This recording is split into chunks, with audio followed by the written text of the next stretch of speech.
Under close examination, the man that had the form of a red crane appeared very different from an ordinary human. His face was close enough, but his ears were sharp, and there was a round red bulge from the top of his head. As for the black-robed youth, there was a small black horn on his head, and his mouth had a pair of sharp fangs several inches long. As for the surrounding 100 flying spirit tribe beings, most of them appeared different from humans, but they only had a few aspects that were different. But what was most different from all of them was the large variety in the color and length of their wings. These people were all from the flying spirit tribe. The horned vulture race's devil-suppressing bell is truly powerful. I've received much experience. The defeated white-robed man uttered these words resentfully before being half carried away. Are there any others that wish to learn a thing or two? The black-robed youth said calmly, looking down at the crowd as he uttered a word of challenge. The crowd became restless, but for a time no one stepped forward. When the youth saw this, he sneered, but just as he thought to say something, someone spoke from a distance.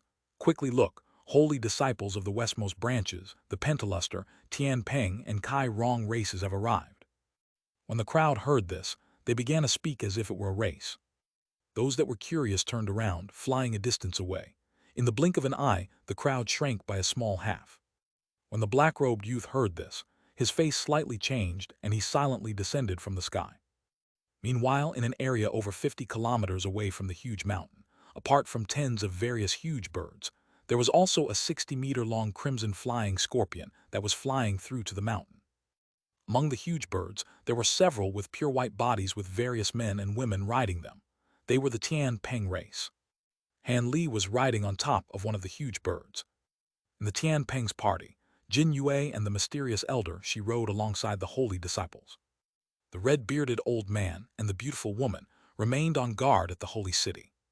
At that moment, they were together with two different groups. One of the groups had purple hair and red skin. As for the other group, they had smaller wings and gorgeous robes. They were respectively the Kai Rong and the Pentaluster race. However, the meager 5 people of the Tian Peng race were clearly fewer than the other two groups. The gorgeous young female holy disciple smiled and said, "Elder Jin, it appears that Jade Emperor Peak's elders knew we were coming and lit up the welcoming fires." In a distance away above the huge mountain, there was a large rainbow flame burning, filling the air with a gorgeous glow. The astonishing scene could be clearly seen by those 50 kilometers away. It seems we weren't the first to arrive. Time truly passes quickly. In the blink of an eye, 300 years already passed. Jin Yue turned to an old man with fire-red skin and said, "Brother Zhu, what do you think about this place? What impression is there to be had?" The old man expression asked. "Unless we cultivate a true spirit body or to soaring true immortal stage, we'll just be mounds of earth in tens of thousands of years. The prosperities of the tribe are replaced in turn. Has Elder Jin considered the matter I spoke a few days ago?" A bright glint flashed from the young woman's eyes and she indifferently replied, "Our Tian Peng race has truly become much weaker, but we've survived since ancient times. We are the longest living branch of the tribe. We won't easily discard our legacy and throw ourselves into the embrace of another tribe. I've put much thought into Brother Zhu's proposal to merge, but I can only refuse you." Old man Zhu coldly smiled and said, "Is that so? If I remember correction from ancient times, your esteemed elder she came from the Black Feather tribe, a branch that was annexed during your golden age. Now that your own tribe has been weakened, merging with a stronger tribe and handing over the master's position is a natural position. How can this matter relate to the Black Feather tribe? At the time, the Black Feather tribe weren't only lacking a holy master, but it also faced powerful enemies and took the initiative to merge with our tribe. We hadn't forced them," the young woman said with a casual tone. Old man Zhu chuckled and said, "Those matters happened so long ago. Who truly knows what actually happened? Since you've rejected my clan's kind intentions, we'll have to see if your clan's holy disciples can make it through the Earth Abyss trial. If they fail, don't blame me if several branches form a council of elders and discuss the proposal to dismantle your clan. Don't forget that our Kai Rong race isn't the only one interested in your clan." A charming young woman looked over to them with a sweet smile and said, "Brother Zhu, your esteemed clan has become amongst the top 3 in strength among the 72 branches. There is no need to be so overbearing in your pursuit to consume the Tian Peng race. Could it be you rush to forcefully contend with the Zhu Yue race?" "Lady Kui, don't speak such rubbish. When did anybody from my clan say that?" When the old man heard her, his face greatly changed. Elder Kui smiled and thought to say more when heavenly music began to play from the direction of the mountain top. The sky's color then flickered and became more gorgeous. They hastily shut their mouths and ceased flight as they floated in the air. In the blink of an eye, the 10 variously dressed people, most of aging appearance and venerable bearing, appeared from the slight. We pay our respects to the elders. When Jin Yue and the others saw these 10 men, they jumped off their birds in alarm and deeply saluted them. An old woman with a cane with a beaming smile and said, "There is no need to regard us as outsiders. You'll join our ranks sooner or later. The other elders are awaiting you on Jade Emperor Peak." Jin Yue's heart stirred and she respectfully asked, "What? Could it be that our 3 branches were the last?" The old woman chuckled and answered, "This is not the case. The northmost Gui Mayan and Dujiu branches were busy, so we're able to start the Earth Abyss trial without them. With you 3, we may begin." So it was like that, Jin Yue nodded. Standing behind them, Han Li felt his heart tremble when he saw the 10 that appeared. The 10 were mostly at body integration cultivation. As for the old woman, he wasn't able to see through her cultivation stage.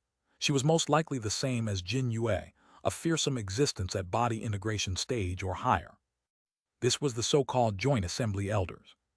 It was said that elders were originally from various tribes, but when their lifespans were nearing their end, they could join these elders and renounce their affiliation with their original branch, taking on the responsibilities of the entire Flying Spirit tribe. At that moment, Old Man Zhu and the young woman stepped forward and exchanged pleasantries with the old woman. Soon after, the party flew to the mountain under the guidance of the old woman. A moment later, the party arrived near the huge mountain, and the imposing buildings could be faintly seen. Black dots could be seen circling the air above it. Under closer examination, Han Li discovered that there were hundreds of huge birds flying through the air, as well as huge winged insects with malevolent appearances.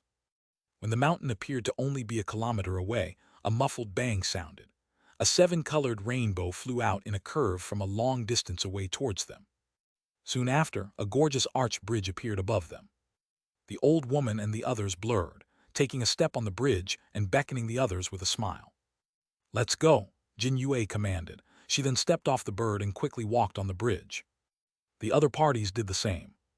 When Han Li walked on the bridge, he felt that he was stepping on something completely soft like a thick cushion. Curious, he wanted to take a close look and released his spiritual sense, but he felt the bridge tremble and their surroundings light up, completely enveloping the party.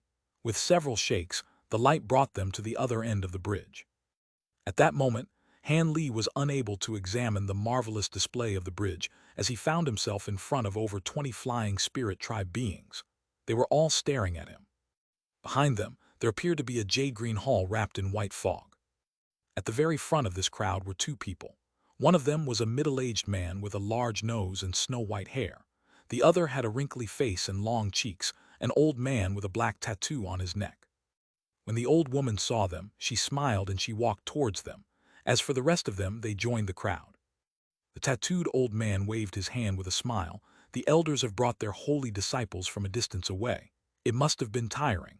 The holy disciples may rest in the side hall for a spell. The elders may accompany us to the main hall for a chat. The other clan elders are waiting for us there." The Kai Rong's elder Zhu rushed to speak, smiling as he said, "Elder Ming is too polite. We'll do as you request." Jin Yue and the young woman from the Pentaluster race raised no objections. With that, Han Li and the others entered the white fog. At an unknown time, a slender white-robed woman appeared in front of Han Li and the other holy disciples. She beamed at them and said, "Holy disciple, please follow me. This servant shall arrange your residences." "I must trouble you," one of the Kai Rong holy disciples said with a respectful tone. Although the woman's cultivation wasn't high, he didn't dare to slight her. As there were many in the Kai Rong race, they sent 7 holy disciples. The Pentaluster race sent 5. The one that sent the least were the Tian Peng race, 3 including Han Li, and this was with leaving nothing behind. The other branches of the tribe were sure to keep a few holy disciples hidden and not send them. Furthermore, the holy disciples of the other 2 branches were at mid-deity transformation stage at the very least. Bai Bai and Lei Lan were in truth a grade lower. From this, it could be seen how weak the Tian Peng race was when compared to the other branches. It was no wonder the higher echelon of the Tian Peng race had used such effort to rope him in. It would be a common occurrence for stronger branches to target them. The strong preying on the weak was the rule of law in the spirit realm as well. With that in mind, Han Li followed after the Kai Rong disciples along with the Bai Bai, Lei Lan, and the Pentaluster disciples. They all obediently followed after her for a long distance. Of the many Kai Rong holy disciples, the one that caught Han Li's attention the most was a man with a sinister face and hostile eyes. The other Kai Rong holy disciples had about the same cultivation, but only this cultivator gave him a feeling of danger. With that thought, Han Li couldn't help but look at his back with narrowed eyes. A beautiful Pentaluster woman that appeared in her 20s sweetly smiled at Han Li and asked, "What? Could Brother Han be interested in Zhu Yinzi?" Although Han Li was only a fake holy disciple, his cultivation was still at high-grade spirit general. Be it the Kai Rong or the Pentaluster race, they all viewed Han Li as the leader of the Tian Peng holy disciples. And with his unfamiliar face, he should have been a concealed reserve. The other two tribes viewed Han Li with greater attention. During their travels, the holy disciples hadn't spoken to each other as Jin Yue and the other elders were present. Now that they were separated from the elders, the woman decided to open a conversation. Of course, this was also because the Tian Peng always maintained friendly relations with the Pentaluster race. As for the Kai Rong holy disciples, they decided to ignore Han Li for the time being. Han Li indifferently answered, "It's nothing. Brother Zhu's baleful qi is quite deep. I suspect he has much battle experience." It seems Brother Han's story of cultivating overseas is true.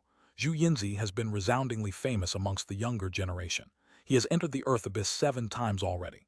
Although he didn't head deep inside, he killed many demons. He is as famous as the 7 Pass race's Ao Qing and the Nan Long race's Fei Yi. It is said that their abilities are no lesser than a mid-grade Great Spirit General. The Pentaluster woman replied with a smile. It seemed she didn't care if the Kai Rong disciples heard her. "So it was like that," Han Li answered calmly with a nod. He then said nothing else. When she saw Han Li's indifferent attitude, the Pentaluster woman became somewhat more interested. But before she could say anything, the white-clothed maid arrived in front of several 7-story tall buildings. The maid turned to face the holy disciples and said, "You may choose which building each of your races may occupy, but there is something I must remind you of. On Jade Emperor Peak you may only spar with those from the eastmost branches. You may not fight with anybody from the other areas. Otherwise, there will be grave punishments like the destruction of one's cultivation." The party of cultivators felt their hearts tremble. A handsome Kai Rong man then stepped forward and said, "We understand. Thank you for your trouble." The white-robed young woman smiled and saluted to the holy disciples. "I am called Xiao Zhu. I will be attending to all of your minor necessities. If there is anything you require, please find me." Afterwards, nothing else was said, and the groups entered the building of their choice. Han Li chose the tallest of the buildings. As for Bai Bai and Lei Lan, they chose 2 of the lower floors. After several months traveling at breakneck speed, even Han Li felt tired. Without another word, he sat cross-legged on his bed and shut his eyes. An unknown time later, he opened his eyes to see a dark sky. He nimble walked off his bed and stretched, then walking to a lower floor. He found that Bai Bai was meditating in his room, and that Lei Lan had disappeared, somewhat to Han Li's surprise. He recalled that before they set off, Jin Yue had given them 1,000 warnings that they mustn't leave the group and give enemies an opportunity. With some thought, Han Li felt somewhat ill at ease and walked out with his hands behind his back. As they were involved with the success of the Earth Abyss trial, ignoring her was out of the question. "Ye, isn't that Brother Han? What a coincidence!" A leisurely voice sounded as someone walked out of another building. Han Li blinked and looked over in the direction of the voice. He saw a youth with a round face, a Kai Rong holy disciple. He wore a smile on his face. Han Li was expressionless, but he coldly chuckled in his mind. If they truly met by coincidence, it was a matter to curse over. He was most likely standing guard and calmly waiting for us to come out. Although he didn't know what he planned, it can't be anything good. Han Li looked at the young man without a word. The Kai Rong man paid no attention to Han Li's cold demeanor and chuckled. "Why is Brother Han so distant? Our clans may have a few contrary views, but there is no need to be so hostile before the Earth Abyss trial. In the future, if your clan is truly to enter our Kai Rong race, we'll become brothers." If our clans truly become one, that is possible. Han Li narrowed his eyes and showed a slight smile. The round youth was stunned by Han Li's quick change, and soon smiled as well. I am Kai Tian, and this is also my first time on Jade Emperor Peak. How about we walk around together? Kai Tian spoke as if they were good friends. With you, Han Li raised his brow. This place restricts battle. Do you fear that I'll plot against you? Kai Tian smiled.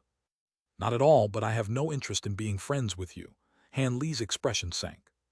When Kai Tian felt that he was being played, a hostile expression momentarily appeared before his smile returned. After a moment of silence, the young man slowly said, Brother Han must have come out to find your clans, Lady Lei. What do you mean by that? Han Li said with an icy tone. It's nothing. I simply saw Lady Lei land travel with my clan's senior martial sister Hong Sha. It seems they planned on comparing pointers at the arena. I told you so, you didn't have to waste your time looking, Kai Tian said with a fake smile. Then I must thank you for your warning. Han Li creased his brow for a moment and saluted the man before flying off. When he saw Han Li was a distance away, Kai Tian sneered. Junior Marshal Brother Kai, you've done well. After Han Li vanished down a road, a voice sounded from behind Kai Tian. A figure blurred from the building door. He was a tall, skinny man with skin that was a far deeper red than ordinary Kai Rong people. A trace of hostility appeared in his eyes. With a faint change of expression, he respectfully said, Senior Marshal Brother Zhu, it was only a small matter. Anybody could have done it. That person may be a high-grade spirit general, but why has Senior Marshal Brother taken note of him? We should be able to deal with this person with ease. Junior Marshal Brother Kai, your words are mistaken. If that person is who I think he is, all of you wouldn't be a match for him. Senior Marshal Brother knows that person. Kai Tian was stunned. Zhu Yinzi suddenly asked, Does Junior Marshal Brother know how Tian Ming and his subordinates were repelled several months before? After some hesitation, Kai Tian truthfully answered, I have heard about it. It was said that not only did they fail their mission, but they lost a high-grade Kai-Hu bird and a fire dragon pearl. Zhu Yinzi licked his lips and wore an odd expression. At that time, this person alone had repelled Tian Ming and killed the Kai-Hu bird. He should be this high holy disciple Han. Kai Tian's expression vastly changed, and he spoke with a tone of disbelief. That's impossible. Senior Marshal Brother Tian Ming was a mid-grade spirit general, and the others also had spirit general grade cultivation. The Kai-Hu bird also should have been as powerful as a mid-grade spirit general. Zha Yinzi gloomily said, Tian Ming had personally given me an account. Since the Tian Peng had recalled this holy disciple from overseas, it should be this person. I suspect that he possesses high-grade spirit general cultivation, or else he would have been able to repel Tian Ming and the others. The round youth blinked and hesitantly said, Then the Tian Peng race does have a trick up their sleeves. Originally, when their holy master perished, it was said they didn't have a single holy disciple, and that they'd be annexed into the Kai Rong without a doubt. Now, 3 more holy disciples have appeared, and one of them is a high-grade spirit general. This is truly surprising. Zhu Yinzi sullenly said, It's nothing. After all, the Tian Peng race has existed since ancient times. It comes as no surprise if they have some secrets they've still kept hidden. However, the elders have made it clear that we should unite other tribes in dealing with the Tian Peng, as we cannot allow them to have another holy master. This one named Han Li most likely is the most hopeful of the Tian Peng race. Before he enters the Earth Abyss, we must verify his true abilities. I don't want to perform something that has no chance of succeeding. Kai Tian said with a beaming smile, Senior Marshal Brother's words are reasonable. Let's go to the sparring arena. He must have gone there. Zha Yinzi chuckled, Of course. With the few numbers of Tian Peng holy disciples, he must want to keep an eye on them. If something bad happened to one of them, he'll be taking responsibility. The two immediately soared to the sky and directly flew east. And Li walked along a stone path in a leisurely manner and admired the view around him. At first glance, there was no one there, but when he raised his head, he found a few people that were flying. The flying spirit tribe were originally accustomed to flight, so the paths on the ground were mostly for decoration. When Han Li thought of how many powerful flying spirit tribe members have gathered, he couldn't help but inwardly sigh. Let alone other things, the 72 branches of the flying spirit tribe each had a group of elders as well as a group of 30-some elders overseeing the entire tribe. Their power far exceeded that of Deep Heaven City. After all, during times of peace, Deep Heaven City only had 10 body integration elders standing guard. During war, the demon and humans could gather together nearly 100 body integration existences, but this was the power of 2 races. Alone, neither the humans nor demons could hope to rival the true power of the flying spirit tribe. As for the number of deity transformation and spatial tempering existences, that wasn't something that the humans or demons could rival. In that case, despite how long the humans had established themselves in the spirit realm, they were considered a somewhat weaker power. Comparatively, the flying spirit tribe's power wasn't as high as the legendary races of the spirit realm, but they were enough to be considered a mid-grade existence. As Han Li inwardly pondered this, he turned a corner and discovered a small booth in front of him. It connected to several other roads. There were 2 wooden chairs in the booth, occupied by 2 white-clothed women that were having a pleasant chat. When they saw that someone else had arrived, they stopped and looked over. One of the 2 was a dainty woman that had led Han Li's group to their residences, Xiaozhu. After some thought, Han Li politely asked, "So it was Lady Xiaozhu. Could you tell me if my companion has passed this place recently?" Xiaozhu stood up and answered with a smile, "Young Master Han must be talking about his junior sister Lei. Not long before, I have seen her pass by. She seemed to be heading in the direction of the sparring arena." Han Li's heart dropped and he asked, "The sparring arena, was she alone?" Xiaozhu blinked and gave a meaningful smile. "No, she was accompanied by the Kai Rong's young Miss Xianxia." "Many thanks." Han Li's face remained calm, and he gave a brief smile before heading towards the path to the sparring arena. When the 2 white-robed women saw this, they exchanged a glance of astonishment. The Tianping holy disciple remained calm upon hearing that his companion was led there by a hostile branch. He was quite unordinary. Unbeknownst to them, Han Li only appeared calm while he was actually quite angry. That Tianping woman Lei Lan didn't know what was good for her. Although he didn't know what the Kai Rong did to get her over there, it was clear they didn't have any good intentions. If they deliberately injured her under the guise of an accident, the chances of passing the trial would grow even slimmer. He couldn't remain indifferent about the matter. After all, he placed his name in the Tianping vow and made a supplemental agreement with Jin Yue. If he didn't have one of the holy disciples become a holy master, he would be greatly troubled. He was certain the Tianping elders wouldn't leave him alone, as their clan was annexed.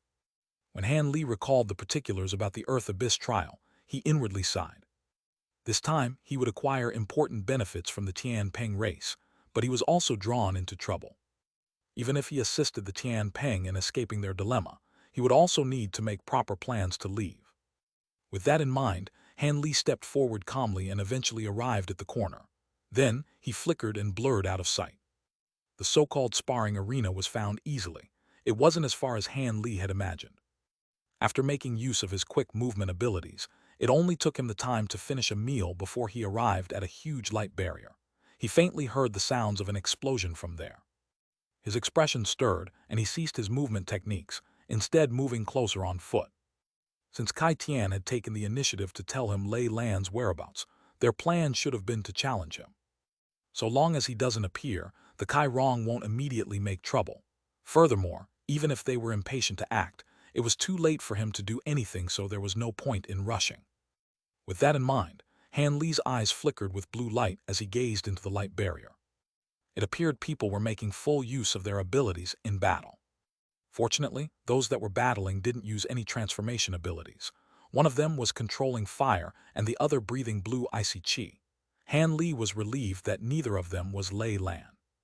The woman controlling the fire should be the Kai Rong's holy disciple Xianxia.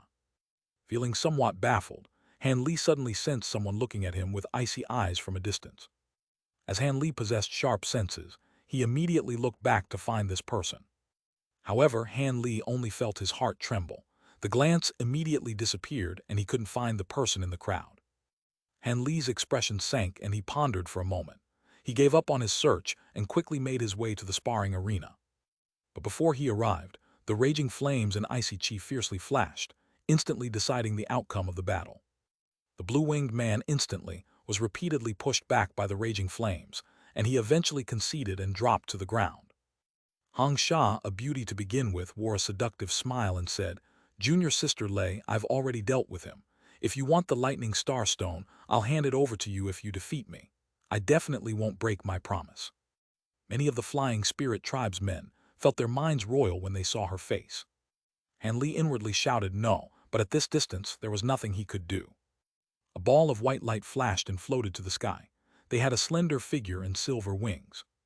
She was Lei Lan without a doubt. Han Li's face sank. The Kai Rong woman had instantly defeated an opponent in an instant and was now challenging Lei Lan. It clearly wasn't a coincidence. It was clear someone had spotted him and secretly informed her, thus setting their plan into motion. However, he took several breaths and his expression became calm once more. He rushed forward to the side of the stage and looked for a nearby area before standing still. Lei Lan expressionlessly said, "You used the lightning star stone to drag me here from my residence. You've wanted to fight me in any case. Regardless of your intentions, so long I can acquire the stone, I won't hold back." She spread her silver wings and bolts of silver lightning appeared in the air. They quickly spread across her body as if she were a spirit of lightning.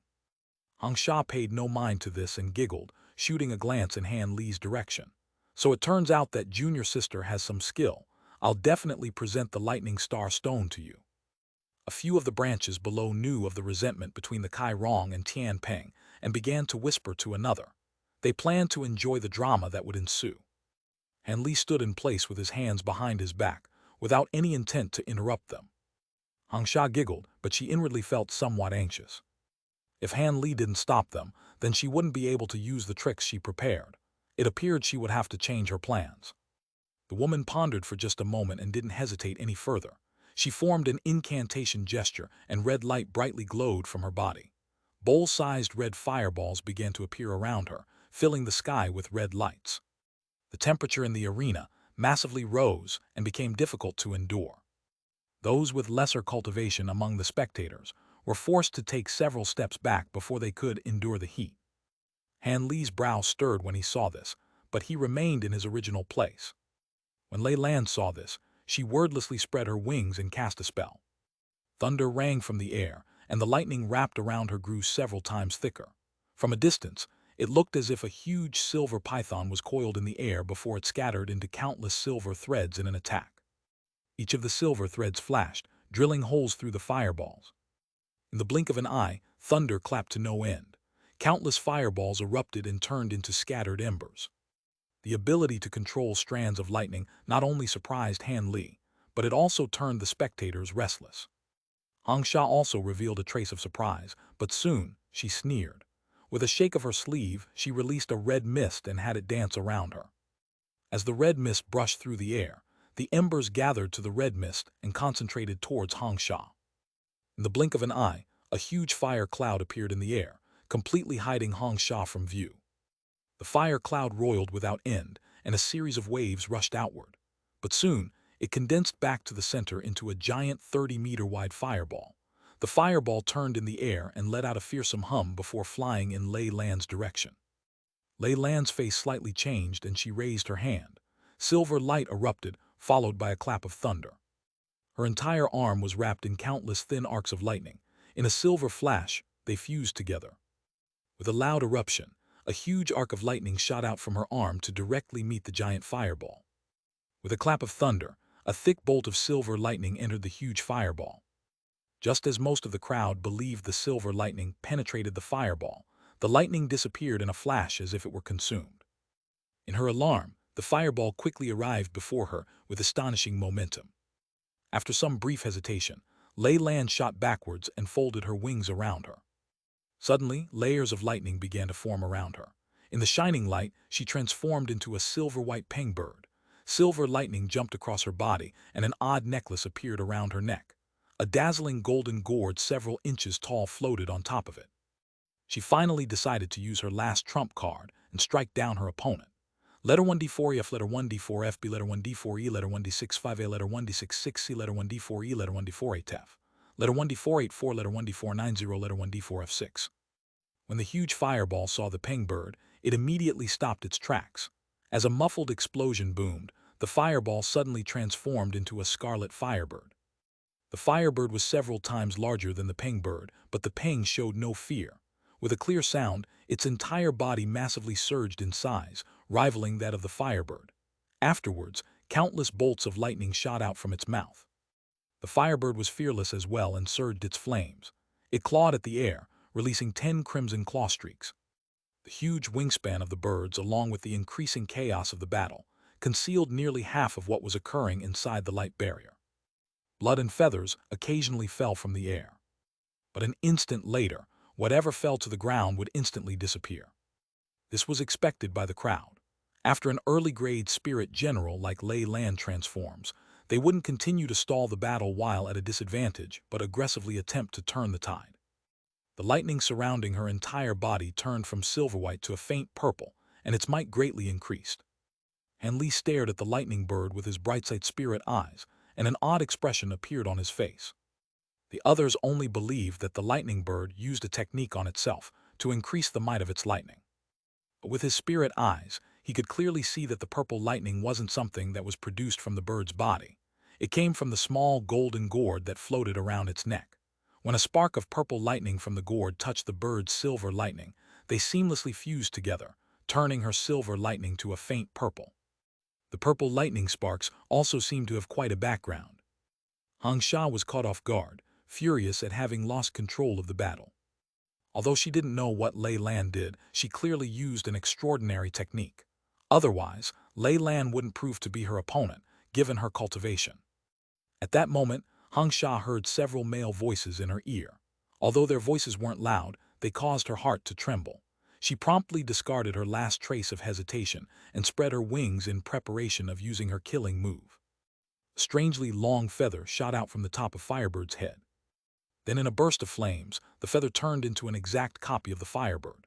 It opened its mouth and immediately spat out a chain of fireballs, creating a wave of roiling flames inside the arena barrier. The Peng bird was immediately overwhelmed by the attack from the second Firebird. Seeing that she wouldn't be a match, Lei Lan let out a furious shriek. Fire and lightning collided. The light barrier shuddered and the nearby air began to faintly warp. This also blurred the battle between the Firebird and the Silver Peng. However, it was clear that the Silver Bird was facing imminent crisis and wouldn't hold out for much longer. Perhaps she would soon be defeated with heavy injury. Han Li observed this in silence for a moment longer before he suddenly spread out his wings. In a clap of thunder, he turned into a bolt of white azure lightning. Meanwhile, a black silhouette flickered from another point in the crowd and also silently vanished. Bang! A 30-meter-long golden sword light appeared in the air, cleaving through the clashing fire and lightning as soon as it appeared. But before the sword light reached the battle, a faint white arc suddenly appeared in front of it, producing a sharp metallic shriek. Fire, lightning, and the white arc collided, destroying all trace of one another. When the two Firebirds and the Silver Peng saw the flash of golden light, an incredibly sharp attack had arrived above their heads and swung down. The three birds had no way to block it. In their alarm, they couldn't continue the battle. They immediately withdrew their attacks and retreated. The huge sword light harmlessly fell between the two sides. As for the white arc, it remained in its original place but soon released enormous energy. A windstorm was conjured near it. A large quantity of worldly essence chi gathered at the white arc as if a spatial tear was about to open. The spectators of the battle were thrown into chaos. The lightning bird in particular withdrew her lightning and turned back into her young woman form with an expression of bewilderment on her face. "You aren't a match for her. Don't continue to struggle." A faint voice sounded from behind Lei Lan as if the speaker was right behind her. The silver-clothed woman's face changed, and she hastily turned around to find a youth standing there, Han Li. So it was Han Li who had taken action, Lei Lan said with bewilderment. The power of the swordlight was something she had expected from a great spirit general.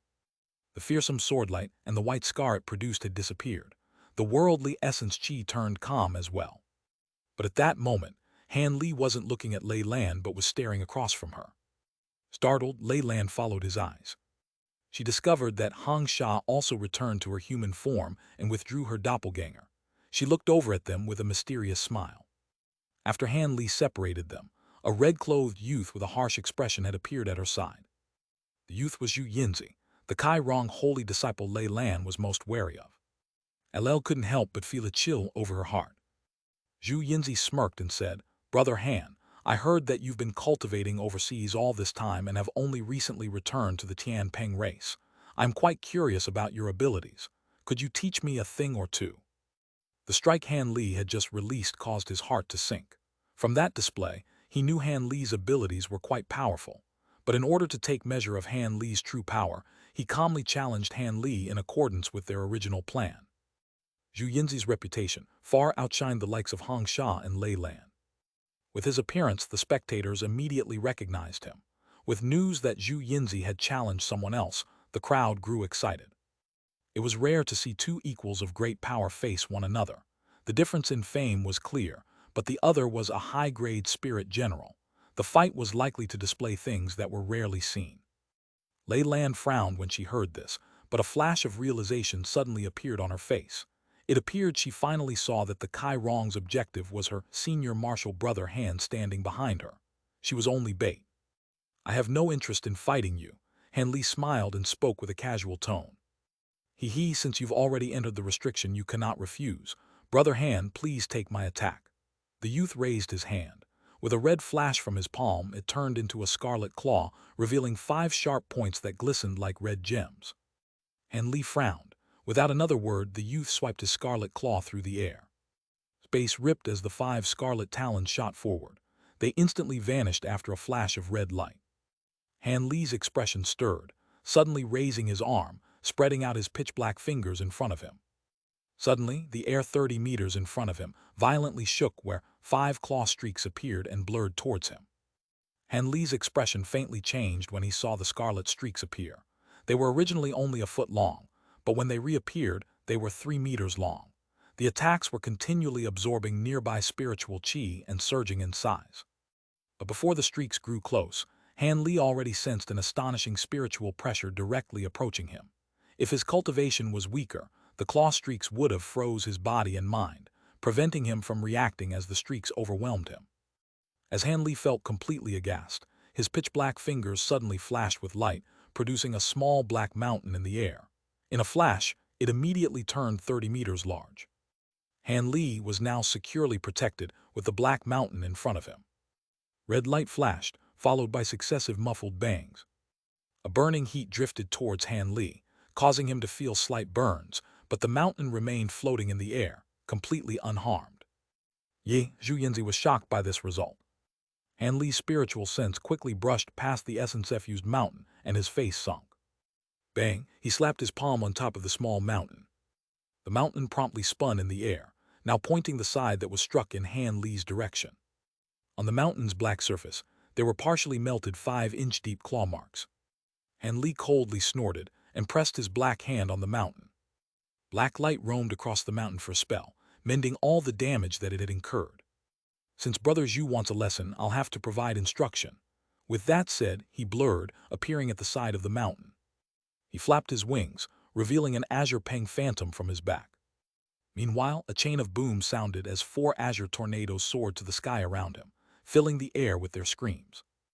Zhu Yinzi glanced at the azure peng phantom from a distance as it spread out its wings. Suddenly, the 4 tornadoes ruptured, sending countless azure wind blades in Zhu Yinzi's direction.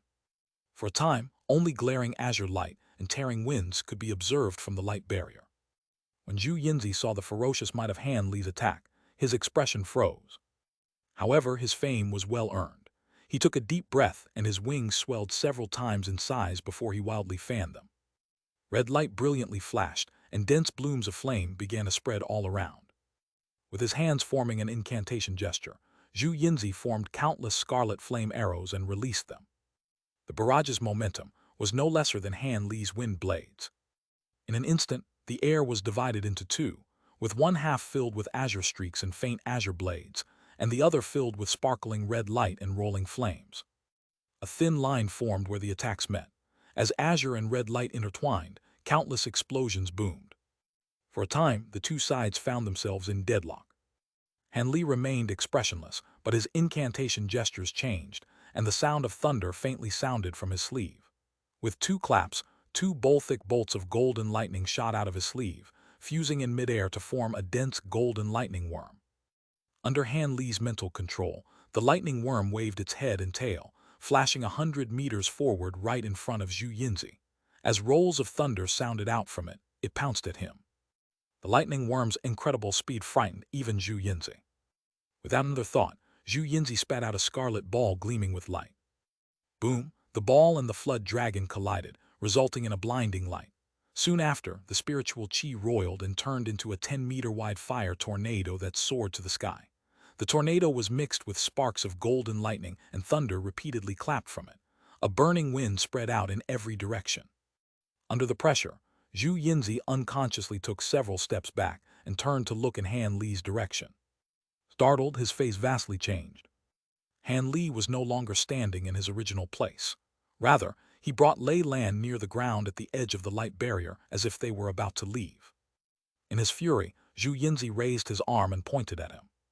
With a rustle of wind, red line briefly flickered and shot forward. However, Han Li was already prepared.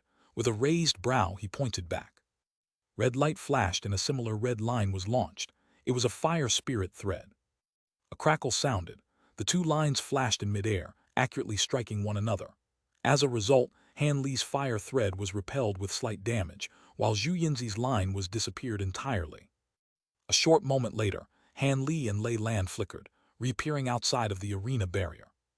The nearby spectators took several steps back and looked at the two with astonishment.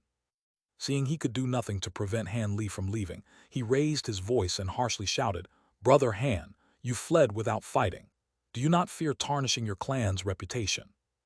Han Li glanced back at him and indifferently said, "You should understand my thoughts. We can't determine an outcome in a short amount of time. I also carry a heavy responsibility, so we'll only be able to fight later." Soon after, he spread his wings and soared to the distant sky without care. Lei Lan's expression wavered, and she eventually followed after Han Li. When Zhu Yinzi saw Han Li bluntly depart, his expression sank. From the side, Xianxia hesitantly asked, "Senior Marshal Brother Zhu, do you want to pursue them?" Zhu Yinzi snorted, "How would we? We can't fight outside the sparring arena. I didn't think that he would leave so quickly after fighting. Although we've only exchanged 2 blows, we discovered that he's proficient in wind and lightning, so it wasn't a wasted effort. Additionally, we've noticed his small mountain treasure which blocked my scarlet flame claw. How troublesome. We'll have to go back and think of a way to destroy him." With a careful heart, the woman only uttered a word of acknowledgement. Thus the two descended and gathered with the Kai Rong in the crowd before departing. The remaining Flying Spirit tribe members then began to discuss the appearance of Han Li. Jin Yue stared at the pitiful silver-robed Lei Lan and coldly asked, "Did I not instruct you 3 times over to not travel alone? Why did you go and fight the Kai Rong at the sparring stage?" At that moment, the Kai Rong Grand Elder was sitting in the first-floor hall of their residence with an icy face. Elder, she sat at her side. He also appeared displeased. Lei Lan appeared bloodlessly pale. Bai Bai and Han Li stood at the side. Bai Bai was silent, restless, and hung his head while Han Li appeared calm. Not long after Han Li brought back Lei Lan, the 2 elders immediately discovered what happened and rushed over. They were giving a harsh rebuke to the 2 holy disciples. Although the one to blame was Lei Lan, Bai Bai hadn't done anything to stop her and shared responsibility. Lei Lan eventually muttered, "Grand Elder, that Kai Rong disciple Xianxia had a lightning star stone. If I could acquire it, I have at least a 30% chance of later entering the Great Spirit General stage." My judgment wavered. And Yue resentfully said, "A lightning star stone. It is no wonder you were tempted, but that wasn't a reason to take such careless actions. Your lives in cultivation are the life and death of the clan. You should understand the weight of your actions. In order to nurture the 2 of you, our clan had provided you with countless medicines and treasures, allowing you to reach this cultivation stage in a short time, and will continue to do so in the future. If this were not the case, you wouldn't have reached Spirit General stage, no matter your talents." Lei Lan didn't reply and simply wore a face of shame. As she thought of something to say, Elder, she smiled and said, "All right, Elder Jin. Although Lei Lan has been rash, fellow Taoist Han managed to arrive in time and nothing of consequence occurred. Fellow Taoist Han, how do you see the situation?" "The Kai Rong most likely had doubts about me and wanted to test my skill," Han Li replied with a smile. Elder, she chuckled and said, "I heard that you stood on equal grounds with Zhu Yinzi and even withdrew yourself. A very wise decision." "I understand how important this matter is," Han Li replied. Jin Yue pondered for a moment and spoke with unquestionable authority. "From this day, none of you 3 will take a step outside this building. You may only rest and cultivate. For other matters, hand them over to us to deal with." "Yes, Grand Elder," Bai Bai and Lei Lan respectfully answered. Han Li offered a salute to express his agreement. To this day, Han Li's identity in the Tianping had been odd. He was a holy disciple in name, but in truth, he was closer to a guest official. and with Tian Peng making demands of him, he could only be polite in return. Once Jin Yue and Elder Shi left, Han Li and the three entered and remained in secluded cultivation. 2 weeks later, Jin Yue and the other Flying Spirit Tribe elders assembled on top of Jade Emperor Peak, discussing something. 2 months later, several thousand huge birds and flying insects rushed past a desolate yellow plateau. Mounted on top of the birds and insects were winged beings. They had set off from Jade Emperor Peak and were on their way to the entrance of the Earth Abyss. Han Li and the Tianpeng were saddled on white huge birds at the center of the group. Although the group was large and they've been flying for quite some time, very little was said on the trip. Han Li also sat cross-legged on his bird and was silently looking around him. The entrance to the Earth Abyss was much farther from Jade Emperor Peak than he imagined. Suddenly, there was an uproar from the Flying Spirit Tribe members from the front, and a few of them shouted in alarm. The group suddenly flowed down. Han Li's expression stirred, and he immediately sent his spiritual sense to the front. 500 kilometers in front of them, a huge wall had suddenly appeared before them. It was azure gray and was over a kilometer tall. The wall spread to either side as far as the eye could see. Every 300-meter segment on the wall, there stood a pure white jade pillar. The pillar was only 30 meters tall, but its surface gleamed with azure light and was covered in mysterious talisman markings. To the side of the huge wall, there was a dense gathering of round buildings that were 100 meters tall. There seemed to be several thousand in number. Above these buildings flew a myriad of Flying Spirit Tribe beings that were awaiting them. The holy disciples and the elders gradually drew closer before coming to a stop. "Greetings, elders." An azure-armored middle-aged man flew out towards them and saluted them from a distance. "So this year my old pal Jin Feng was on duty. How fortunate. Brother Jin, you should have received the information we've given you." From Han Li's side, several people flew out. This included an old woman with a cane, a middle-aged man with snow-white hair, and an old man with azure thorns on his face. They were the most influential of the Council of Elders and were speaking to the middle-aged man. Even they appeared very respectful when facing this azure-armored man. Han Li glanced at the azure-armored man and felt his heart tremble. His cultivation was unfathomably deep, no lesser than the 3 grand elders that have rushed to meet him. It was no wonder they were so polite. Furthermore, this person's azure armor was somewhat particular. Its designs were quite simple, and its surface was a dull gray, but it has its talisman characters similar to decorative patterns. But when Han Li brushed his spiritual sense past the armor, it gave him a familiar sensation. He took another glance at it, then suddenly widely opening his eyes as if he saw something inconceivable. Letter 1D453, letter 1D633, letter 1D452, letter 1D452, letter 1D4CC, letter 1D626. Letter 1D624, letter 1D45C, letter 1D45A.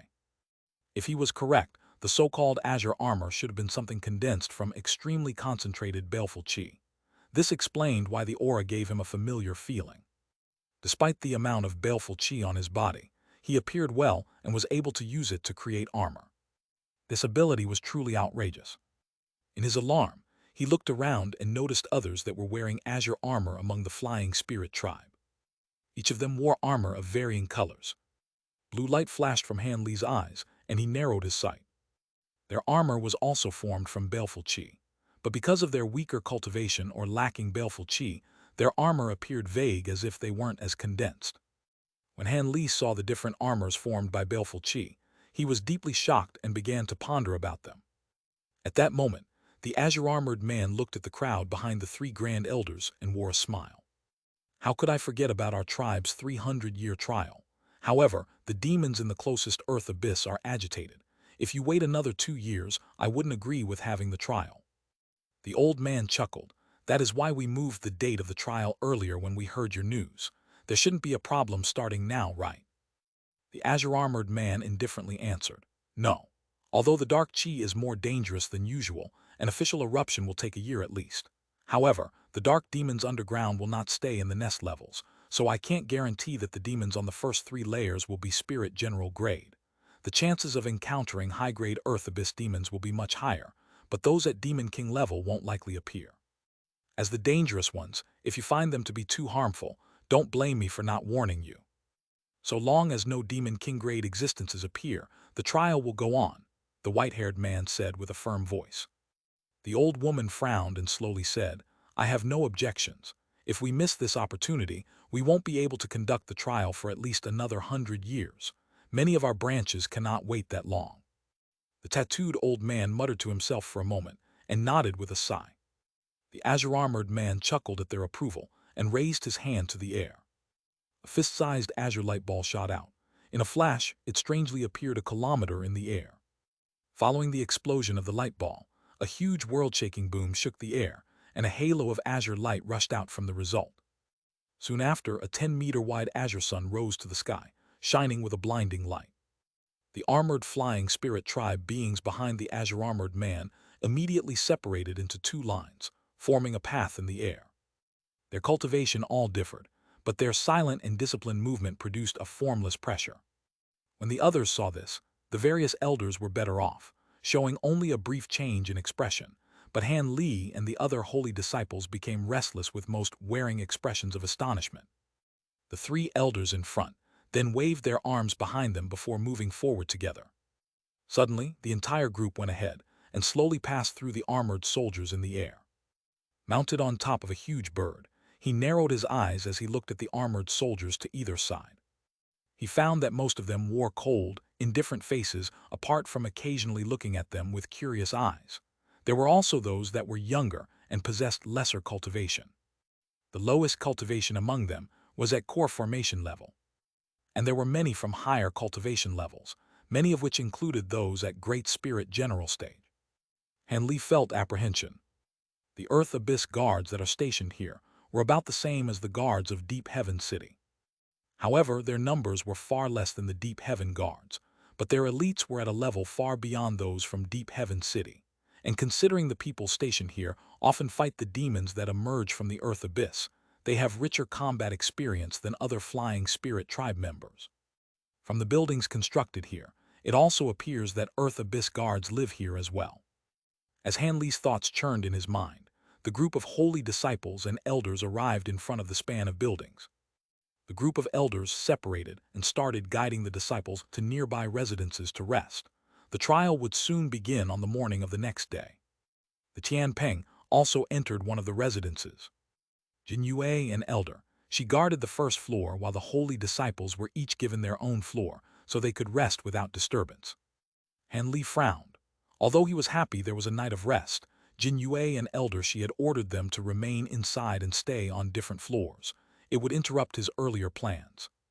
Han Li sat cross-legged on his bed, but he didn't meditate. Instead, his eyes wandered as his mind began to sink into thought. Not long after, he seemed to have thought of something and chuckled to himself. He then stood up and went to the first floor. When he appeared at the bottom of the stairs, he saw Jin Yue and Elder Shi with their eyes closed as they sat down. But immediately after, they opened their eyes at the same time and looked over in his direction. Han Li felt his heart tremble. Fellow Taoist Han, why aren't you getting proper rest? Could it be that you have something urgent to attend to? Rather than Jin Yue, it was Elder Shi who spoke. I have something I wish to do and I want to take a trip outside, Han Li calmly stated. What is it? Jin Yue said with a trace of dissatisfaction. With the trial right around the corner, she hoped that Han Li would obediently rest in his room, rather than be distracted by other things. Han Li smiled and gave an honest answer. In truth, it isn't much. I found that the Earth Abyss Guard's armor was quite peculiar as it was formed from baleful qi. I was hoping of finding someone that could explain the mysteries behind it. Jin Yue paused and then said with an odd expression, You mean the Four Fiend armor technique? The technique requires an immense amount of baleful qi to use. Otherwise, the technique would be too weak. What do you plan to do with it? Elder Shi also felt somewhat surprised. Han Li smiled and formed an incantation gesture. Golden light shined from his body, emitting an astonishingly deep aura. A dense wave of baleful qi soon burst out from the depths of his body. The baleful qi he refined with the Vajra arts began to concentrate all over his body. Both of the elders were astonished by the display of baleful qi. With such dense baleful qi, it is no wonder you're interested in the Four Fiend armor technique. But you don't need to go outside. The technique isn't kept secret and I'm proficient in it as well. I can hand over the entire cultivation art to you. With the immense baleful qi on your body, you may even use the technique tomorrow during the trial. As Elder Shi heartily laughed, he spoke the words that Han Li already anticipated. When he saw so many ordinary Earth Abyss guards comprehend this technique, the Tianping elders likely knew this technique as well. Now his assumption was proven correct. Suppressing his joy, Han Li respectfully answered, "Senior Shi, I can't thank you enough, but are the techniques easy to comprehend? Would I be able to use them after a night?" Elder Shi waved his hand and casually said, "He, so long as fellow Taoist Han assists Lei Lan and Bai through the trial, I'm the one who should be thanking you. Don't worry, the technique isn't particularly complicated, and with your cultivation, you'll be able to cultivate several layers in a single night. As for the last few layers, they require immense baleful qi, so you won't be able to use them." Han Li nodded several times in response. Jin Yue raised no objections. Instead, she simply closed her eyes again. Elder Shi took out a finger-sized bamboo tube from his robes and muttered to it for a moment before tossing it over to Han Li. "I've put the technique in there. You may return." "Many thanks, Senior." Han Li then took the tube and climbed up the stairs without delay. He sat cross-legged on his bed and pressed the tube against his forehead and immersed it with his spiritual sense. Suddenly, an ancient green script flowed through Han Li's mind, his face becoming entirely still. Not long after, Han Li put away the tube into his storage pouch and his face relaxed. The set of techniques was as Elder Shi had described. They were simple, and he'd be able to condense a layer of baleful armor. With that thought, Han Li rested his hands on his knees and began to comprehend the technique. During this time, a layer of faintly black baleful qi began to appear from his body. The baleful qi roiled and went still for a time. Not long after, his surroundings began to violently stir, creating a faint black wind around him and blurring Han Li's figure from sight. On the morning of the second day, Bai and Lei Lan descended to the first flood and quietly joined their elders who were calmly standing there as if they were waiting for something. Both of the elders appeared somewhat hopeful, causing the two holy disciples to feel somewhat baffled. They also turned to look at the stairwell. In the time it took to finish a meal, footsteps sounded from above. In a blur, Han Li appeared at the bottom of the stairs with a smile on his face. Elder Shi's eyes lit up and he asked, "Did you succeed?" Han Li smiled, "Many thanks for your kindness, Senior. I almost have it entirely grasped. I should be able to use it to face the enemy." Yue closely examined Han Li's face and said, "Very good. This trial will prove much more dangerous than normal. Although fellow Taoist Han possesses the cultivation of a high-grade spirit general, I fear you will counter powerful enemies you won't be able to face. That is why Elder Shi and I have prepared to hand over a clan protecting treasure to you. As such, if you truly come across something unexpected, you'll be able to defend yourself." "A clan protecting treasure," Han Li said with a tone of surprise. "That's right, this is the lightning worm scissors, take it." As she spoke, she shook her sleeve and sent out an azure light. Han Li unconsciously raised his hand and took the treasure into his hand. Under closer examination, he found that the scissors were only a half-foot long and appeared quite old. Its surface was a deep azure, but the mysterious silver talisman designs showed it was no ordinary item. Han Li stroked his hand across it and sensed a deep icy qi. With joy in his heart, he asked, "Seniors, are you truly lending this to me?" In truth, there were several other treasures in the tribe that are more suitable for use in the Earth Abyss, but I fear those treasures will take up too much time to refine. These lightning worm scissors aren't nearly as troublesome. So long as you infuse it with spiritual power, you will be able to use its awesome power to strike down your enemies. As a result, the treasures are also easily seized by enemies as well. Fellow Taoist Han should use it with care. Jin Yue solemnly warned. "Many thanks, Senior. I will take great care using it." Han Li didn't hold back and took the treasure with a smile, knowing that this grand treasure was being handed over in order to help preserve the safety of the holy disciples. Jin Yue nodded and spoke to both Bai and Lei Lan, but took out nothing else. Han Li didn't pay this any mind. The two should have already been given treasures before they parted from the holy city. During Lei Lan's battle with Xianxia in the sparring arena, the golden gourd she used should have been one of those treasures. A short moment later, the five walked out from the building and soared to the sky. There were various other branches that had gathered there earlier. This time, none of them were mounted on birds or flying insects. They were all floating with their wings. Also, the holy disciples of the flying spirit tribes' various branches were gathering together, separated from their elders. The holy disciples were now much different than the day before. They wore solemn expression and were whispering to one another. Han Li blinked, simply bringing his fellow holy disciples to the corner of the group and remaining silent. But not long after, Han Li sensed people looking at him. As his heart stirred, he looked back in their direction. 300 meters away, there was a short, skinny girl examining him. Her skin was dark, but strange black tattoos were drawn on her neck. When she saw Han Li looking at her, she smiled, revealing a mouthful of pure white teeth. Han Li felt his heart tremble. He quickly swept his spiritual sense over to her and found that she was also a high-grade spirit general. The strange aura on her body faintly gave him a sense of danger, as if she cultivated a peculiar technique.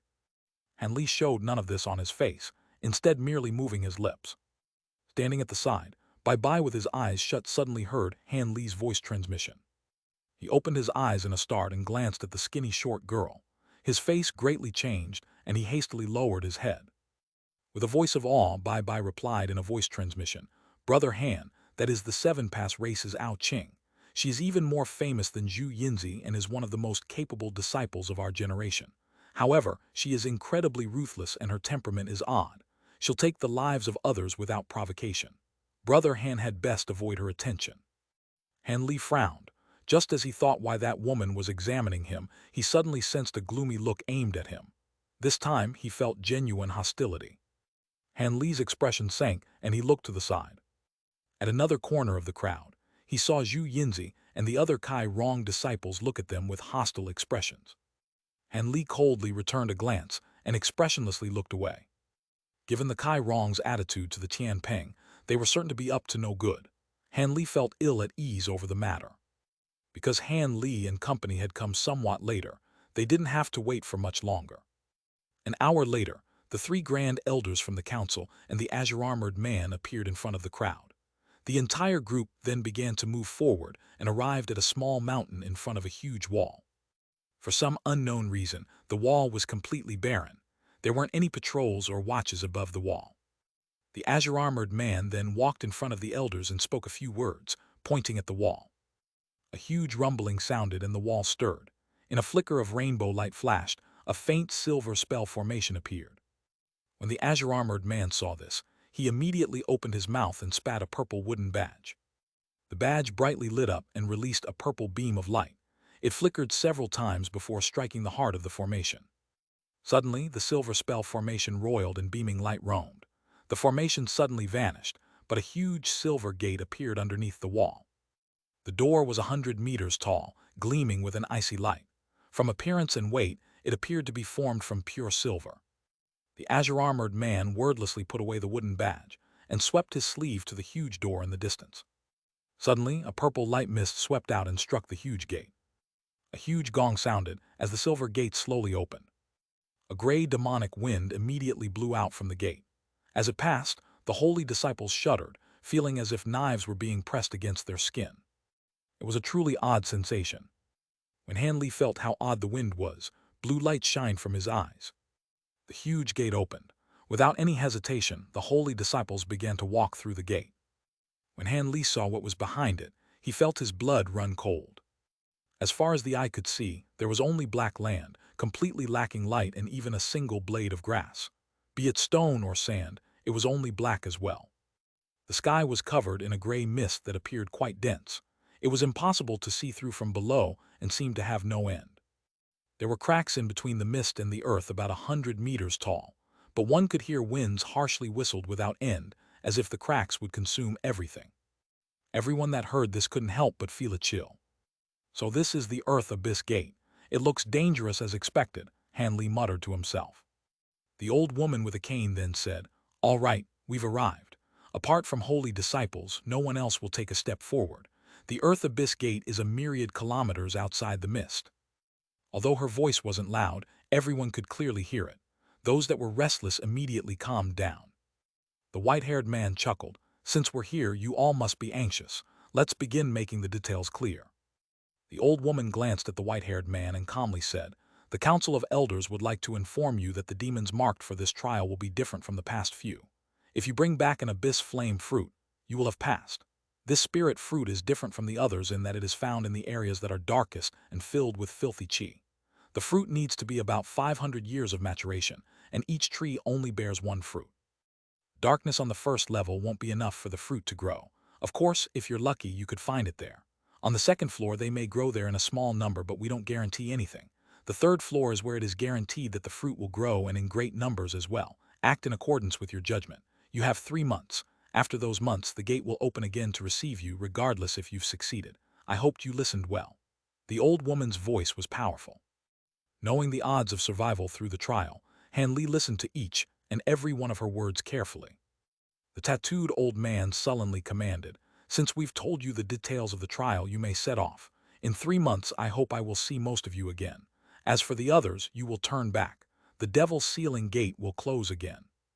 With a wave of his sleeve, he made his way back to the outside without any intention of looking around. The white-haired man and the old woman exchanged a glance before closely following after him. The others in the Council of Elders silently followed them. As for the branch elders, they took a few looks at their clan's holy disciples before heading back. Only a small portion of them sent them off with a voice transmission. In the blink of an eye, the huge gate disappeared, leaving behind a few hundred holy disciples looking at each other in dismay. Hee, what are you all still thinking about? Could it be that you intend to stay here until 3 months later? A burst of loud laughter erupted from within the crowd, following which a humanoid figure sped toward the distance as a white blur. There were several people behind him following along in silence, and they appeared to be brethren of his. Seeing as someone was leading the way, many people in the crowd also banded together to fly toward the rift beneath the mist. Moments later, only a small portion of people remained on the same spot. These people were chatting among themselves, completely unfazed by the fact that their competition was getting a head start on them. Han Li and the Kai Rong beings were among these people. Following a resounding boom, the massive gate behind them slowly fell shut. 5 colored lights swirled over its surface, following which the gate disappeared without a trace. A stir ran through the remaining people upon seeing this. "Let's go." Han Li swept his gaze across the giant wall where the silver gate had disappeared before waving a hand and flying through the air as a streak of azure light following a flap of his wings. Bai and Lei Lan immediately followed along as a ball of silver light and a ball of golden light, respectively. As soon as Han Li and the others departed, several beings from foreign races focused their attention on his group. Aside from Kai Rong beings, there were a few holy disciples from other unfamiliar flying spirit race branches, and all of them looked on with cold and sinister expressions as Han Li and the other gradually faded into the distance. Only after Han Li and the others had disappeared into the mist for a long while did Zhu Yinzi also spur the Kai Rong beings into action. At this moment, there were only beings a dozen or so flying spirit race branches remaining at the foot of the massive wall. Most of these were branches that were quite powerful and situated very high up on the rankings. However, these people all wore indecisive expressions, and they were casting occasional glances toward the 2 of the remaining holy disciples. One of them was a thin female child with dark skin. She was none other than Ao Qing of the Seven Pass race. In contrast, the other person was a tall and broad man in a suit of black wooden armor. The man appeared to over 30 years of age with an unsettling light flashing within his 2 pairs of eyes. There was a broadsword that was of the same stature as him strapped to his back, and it was shimmering with cold golden light. It was unknown why he didn't place such a large object into a spatial storage device. For some reason, all of the remaining holy disciples of the other power factions were waiting to see what these 2 were to do, and no one else departed. After a while, the stalemate continued, and Ao Qing's brows furrowed slightly. She then giggled before flying away with a dozen or so of her brethren.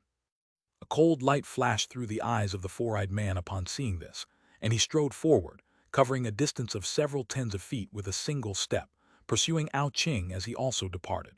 3 men from the same race who were just as imposing as he was followed along behind him in silence. All of the other flying spirit tribe beings, expressions eased at the sight of their departure. Many people even immediately gathered together to discuss some things. After a while, these people departed in several successive waves, as if everything had been planned out in advance. Thus, the several hundred flying spirit tribe holy disciples all disappeared into the black lands up ahead. The area near the massive wall was now devoid of all beings. At the same time, Han Li, Bai, and Lei Lan were slowly flying through the air at low altitudes of just over 100 feet. The completely still and motionless gray mist up above was only just over 200 feet above their heads, and it stretched for as far as the eyes could see. That, paired with its monotonous and stifling gray hue, made for a very depressing and oppressive effect. What was even more curious was that despite the fact that they were in such a narrow space, there were occasional gusts of stiff winds that blew toward them from up ahead, and those winds were quite chilly. Of course, these winds couldn't harm Han Li and the others, who were all at the deity transformation stage, and they were able to easily shield themselves with spiritual light.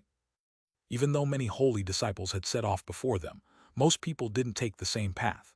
Instead, many of them intentionally looped around in a large circle before advancing from another direction. This was to avoid encountering the holy disciples from the other branches prior to entering the Earth Abyss, thereby potentially leading to conflicts. Han Li had also done the same. After flying for just over 50 kilometers, he led the other two holy disciples to stray away from their original trajectory, choosing to forge ahead from another direction instead. A distance of over 5,000 kilometers wasn't all that far at all for holy disciples like them. As such, even though they'd intentionally slowed their speed, they still arrived at their destination after 2 hours. The scenes up ahead had undergone a change. The sea of mist that had originally hung quite low in the air had risen to a higher altitude here, and the frosty winds sweeping toward them were much fiercer here. The color of the winds had also turned into a dark gray, and as it buffeted their bodies, layers of black ice and frost instantly materialized on their spiritual light barriers. Of course, these winds were still unable to pose any threat to Han Li's trio, but all of them thickened the layer of protective spiritual light around their bodies. A while later, all of them had emerged from those strange black winds, and they appeared in an unfamiliar place. This was a flat space with an indeterminate radius, and their surroundings were enshrouded by those frosty black winds. There was still the same gray mist hanging in the air, but its altitude had risen to over 10,000 feet, and it was tumbling and surging erratically, creating a vastly different sight from the sea of mist they witnessed during the previous parts of their journey. However, none of that caught the attention of Han Li's trio. Instead, all of them were looking down below. The black land down below had completely disappeared, and a gargantuan bottomless abyss stood in its place. There was black mist wafting throughout the entire abyss, and gusts of frosty black winds would occasionally billow out from within. Han Li scanned his eyes downward to discover that he was unable to determine the dimension of this abyss, just as he'd been unable to ascertain the dimensions of the space they were currently situated in. The three of them hung in midair by the abyss, and in the face of this vast space and colossal abyss, they were as insignificant as mere ants. This appears to be the gate of the Earth trial. Let's descend, but be on your guard. Even though it's unlikely that we'll encounter Earth Abyss demons right away, it's still better to be safe than sorry.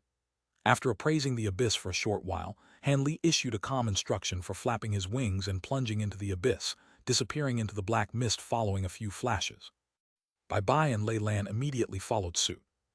Han Li slowly descended into the abyss with azure light flashing all of his body, and 7 or 8 fist-sized moonlight stones hovering around him.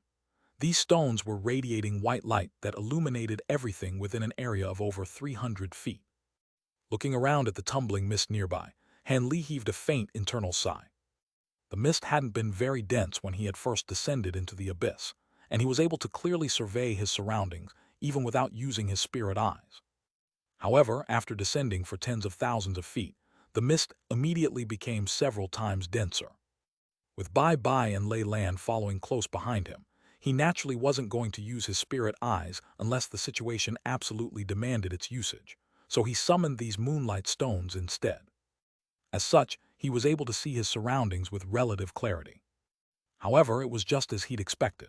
This Earth Abyss gate was extremely vast, and even though they were so deep within the abyss already, they were still yet to encounter any demons. This was naturally something that Han Li really liked to see. After descending for a while longer, the mist down below suddenly became more sparse, and the black winds that had appeared from time to time had also disappeared. Han Li and the others stirred upon seeing this. They knew that they were finally about to reach the first level of the Earth Abyss. A short while later, Han Li peered through the thin mist down below with narrowed eyes, and finally saw something different. A black and yellow stretch of land had appeared before his eyes, and it is quite a lush land with massive trees growing on it, and even a few strange-looking gray birds circling around in the air. As soon as Han Li and the others emerged from the mist, Bai murmured, "This should be the world of the Earth Abyss. It doesn't look like anything special. The first level of the Earth Abyss has been corrupted by the aura of darkness for a long time, but it's the most shallow of the 7 layers. As such, aside from some demon beasts of the lowest caliber, there are also large numbers of normal beasts residing here. However, all of these beasts are extremely violent, and the vast majority of them are ferocious carnivorous beasts. The most powerful ones among these beasts are not inferior in power to low-grade demon beasts, Lei Lan explained. And Li remained completely expressionless, as if he were looking at but not seeing the scenes that lay before him. In reality, he had instantly swept his spiritual sense across an area with a radius of over 1,000 kilometers and didn't discover the presence of any holy disciples or other powerful beings. It appeared that this place was definitely safe. "Let's go down," Han Li instructed before descending. Lei Lan and Bai Bai naturally followed along behind him. Letter 1D5F3, letter 1D4-2B, letter 1D6AT, letter 1D5F2, letter 1D6A0, letter 1D6AT, letter 1D5F0, letter 1D5FC, letter 1D5FA. An unsettling cry erupted as the gray birds down below discovered the presence of Han Li's trio, and they immediately pounced without any hesitation. Han Li narrowed his eyes, and only now did he catch a clear glimpse of these strange birds. Their beaks were long and thick, and were filled to the brim with sharp fangs. There wasn't a single feather to be seen on their bodies, and all of them had strange gray skin as well as a bent single horn growing on each of their heads. Han Li harumphed coldly as he flicked a few fingers through the air. Several streaks of golden sword chi shot forth in a flash, instantly puncturing the bodies of these birds. Blood rained down from above as these birds plummeted toward the ground.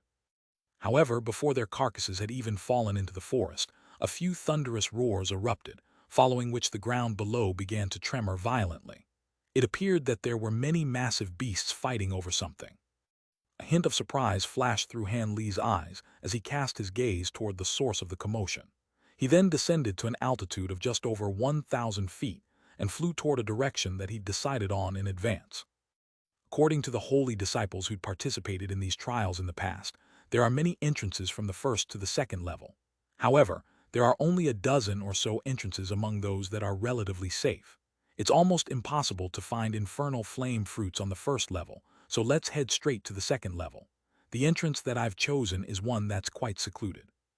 Even though it'll take us more time to get there, we'll be able to avoid the ambushes set up by the enemies of our race, Han Li explained as he flew through the air. Bai Bai's brows furrowed slightly, seeming opposed to Han Li's proposed course of action but refrained from saying anything. Meanwhile, Lei Lan simply didn't really care. Han Li smiled upon seeing this, and he didn't say anything further. Just because he was providing an explanation didn't mean he was discussing the matter with them.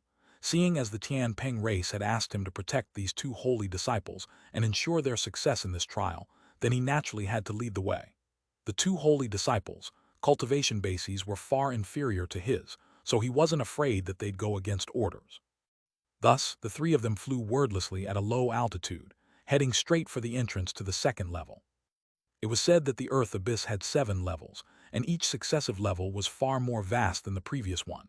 Even so, the area of the first level was certainly nothing to be scoffed at. As such, it would take around 4 to 5 days for Han Li's trio to reach the entrance they were heading toward. The journey was quite smooth on the first day.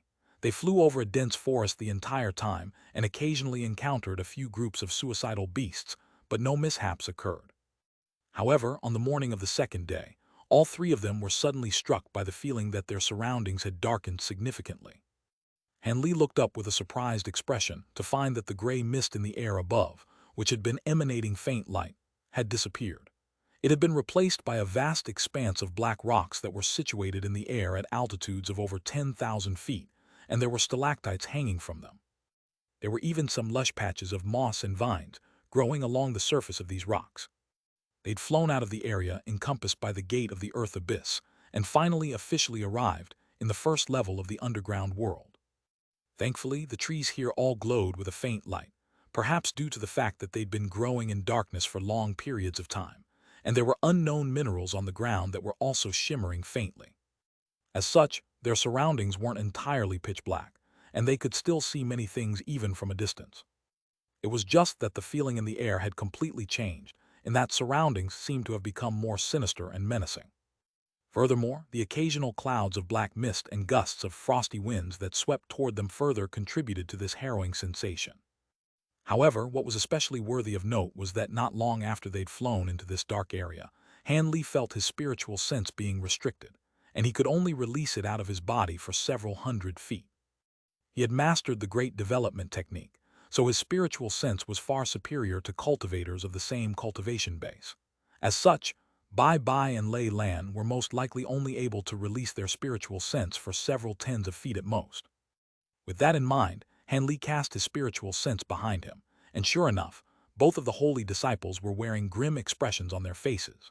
Letter 1D453, letter 1D4C7, letter 1D626, letter 212F, letter 1D638, letter 1D626, letter 1D450, letter 1D45C, letter 1D4C2. However, none of them were all that surprised by this occurrence. Prior to departing from the holy city, the Tian Peng race elders had warned them about this. Not only did intruders like them have their spiritual sense handicapped, even the native dark demon beasts of the Earth Abyss were also afflicted by this. However, these demon beasts had been dwelling in the Earth Abyss for a long time, so they were already accustomed to this handicap. In contrast, the beings of the flying spirit race were naturally yet to acclimatize to this, and it was quite an unsettling experience for most. In spite of this, Han Li remained completely unfazed. After all, it wasn't the first time that he'd encountered a situation where his spiritual sense had been restricted, so he was quite experienced. After flying onward for several more hours, Han Li's brows suddenly furrowed. He raised a hand and quickly pointed a finger toward the moonlight stones hovering up ahead. All of these moonlight stones immediately exploded and disappeared into nothingness. The azure light flashing from Han Li's body also faded as he came to an abrupt halt. Their surroundings had become blurry and indistinct, and even the black winds sweeping toward them seemed to have cooled even further. Bai Bai and Lei Lan had also reflexively faltered in their flight, but neither of them knew why Han Li had stopped. A curious look appeared on Lei Lan's face, but before the two of them had a chance to raise any questions, a gentle buzzing sound suddenly rang out from their surroundings. This sound then gradually intensified, following which countless green specks of light appeared before rapidly converging toward the three of them. "Yin spider wasps," Lei Lan immediately exclaimed with alarm. Bai Bai's expression also changed drastically upon hearing this. Indeed, these low-grade demonic wasps are the most troublesome to deal with among all of the low-grade demon beasts of the Earth Abyss. They like to attack all moving and glowing objects, so they must have been attracted by the moonlight stones, Han Li said in a calm voice. Even without that introduction from Han Li, Lei Lan and Bai Bai were well aware of the behavioral patterns of these wasps. Within the balls of green light, there were countless tiny sinister creatures with the upper bodies of spiders and the lower bodies of wasps. Their bodies were entirely green in color with an exception of a series of yellow rings, and they gave off a very sinister appearance. From a rough visual estimation, it appeared that there were over 10,000 of these demonic wasps hanging in the air around them. As such, even early spirit generals like Bai Bai and Lei Lan were forced to regard the situation with caution. It wasn't that they were fearful of these mere demonic wasps. It was just that with their vast numbers, killing all of them would expend quite a bit of energy, and they had only just entered the first level, so they didn't want to engage in any unnecessary battles. However, these demonic wasps didn't appear to be willing to let them leave without a fight, so they could only prepare for battle. One of them spread open their wings, which were crackling with thin arcs of silver lightning, while the other made a hand seal, and faint golden threads of light appeared behind around their body. Han Li glanced at the two of them before opening his mouth to expel a ball of silver flames. The fireball transformed into a fist-sized silver fire raven in a flash. The fire raven spread its wings before self-detonating on the spot, transforming into over 100 silver sparks that spilled forth in all directions. An incredible scene then ensued. As soon as the silver sparks entered the surrounding specks of green light, the latter was instantly snuffed out. Even though there were only just over 100 of these silver sparks, the green specks of light in the surrounding area were completely unable to bypass them en route to Han Li's trio. Bai Bai and Lei Lan were quite astonished to see this. Spider wasps were renowned for being extremely troublesome to deal with, so they naturally were that easy to destroy. These wasps were actually manifestations of a type of dark impure energy, so it was very difficult to kill them with normal attacks. Even if they were slain by physical attacks, they could draw upon the aura of darkness around them to recover to full health in a very short time. The only way to completely eradicate them was to completely destroy their bodies, leaving no trace behind. That was why these demonic wasps were so renowned as troublesome obstacles, despite the fact that they were only low-grade demon beasts. Of course, these demonic wasps only posed such a major hindrance in a place like this that was rife with the aura of darkness. If they were to appear above the ground, then they'd immediately lose this ability. In fact, many other demon beasts in the Earth Abyss were significantly more powerful in this environment, and would be severely debilitated if they were to be taken out of their natural habitat. This was also the main reason why the flying spirit race was able to seal off the entrance to the Earth Abyss so effectively. If the Earth Abyss demon beasts didn't possess this glaring weakness, then the flying spirit race wouldn't be able to restrict them so easily. The spirit engulfing heavenly flames appeared to be drifting through the air in a gentle and harmless manner, but in reality, every single spark completely incinerated a yin spider wasp as soon as contact was made, and even the aura of darkness within their bodies was completely engulfed. As such, there was naturally no way for these wasps to recover. Furthermore, the spirit engulfing heavenly flames possessed traces of spiritual nature, so they could attack enemies of their own accord even without instructions from Han Li's spiritual sense. As such, Han Li merely stood in midair for a while with his hands clasped behind his back, and all of the yin spider wasps were completely eradicated. He then waved a hand through the air in a casual manner, and all of the silver sparks converged to form a fist-sized fire raven again, which disappeared into his body in a flash. "Let's go," Han Li prompted before flying ahead as a streak of azure light. Lei Lan and Bai Bai could only forcibly repress the astonishment in their hearts as they followed along in silence. Regardless of how conceited they were or what they thought of Han Li, after that display of power, they no longer expressed any signs of opposition to Han Li's orders. Thus, the three of them traveled through this humid forest for a day and a night before finally emerging on the other side. The scenes up ahead changed drastically, and the trio was greeted by the sight of a strange silver desert. From afar, it appeared that every single grain of sand in the entire desert was emanating a cold light, creating an extremely bleak and barren sight. Is my memory playing tricks on me? According to the annotations on the map, this should be a large river. Why is it a desert instead? Han Li hovered in midair as he carefully inspected a formation plate with a hint of surprise on his face. "You're right, Brother Han. This is indeed where a river should be on the map." Bai Bai and Lei Lan were also quite bewildered after inspecting their maps. Could it be that the rivers dried out and all of the water has seeped into the second level? Lei Lan speculated. "Doesn't look like it. Even if all the water has seeped away, what's this desert doing here?" Han Li immediately shook his head in disagreement. "Then what do you think happened here, Brother Han?" Bai Bai asked with a smile. "I don't know, but there's no need for us to delve any further into this matter. We're merely traveling, not conducting a geographic survey of the Earth Abyss. Let's keep going. Just make sure to keep your guard up after we enter the desert," Han Li replied in a calm voice following a brief silence. "That's true," Bai Bai chuckled. Thus, the three of them flew into the silver desert up ahead as streaks of spiritual light. Even though they had spoken about this place in a rather nonchalant manner, all of them reflexively flew a little fast after entering the desert, trying to get away from this slightly unsettling place as quickly as possible. The three of them flew for tens of thousands of kilometers, but they were still greeted by nothing but silver grains of sand, and not even a single blade of grass had been sighted. All of a sudden, Han Li's expression changed as blue light flashed through his eyes, and he abruptly turned toward a certain direction. "What's that?" "What is it, Brother Han?" Bai Bai asked with a hint of alarm. "There appears to be an oasis over there, and I can detect the scent of blood in the air," Han Li replied in a solemn voice. "I can also smell that, and it's indeed coming from that direction," Lei Lan chimed in with furrowed brows.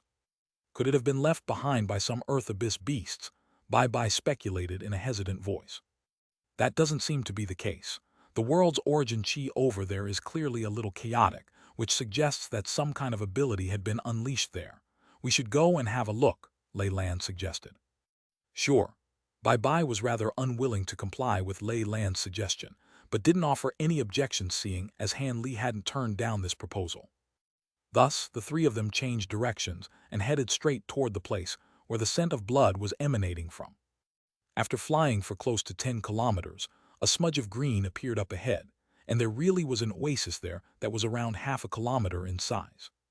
The three of them arrived in the air above the oasis in the blink of an eye. In reality, the so-called oasis was black and yellow in color, and there were almost no tall trees there.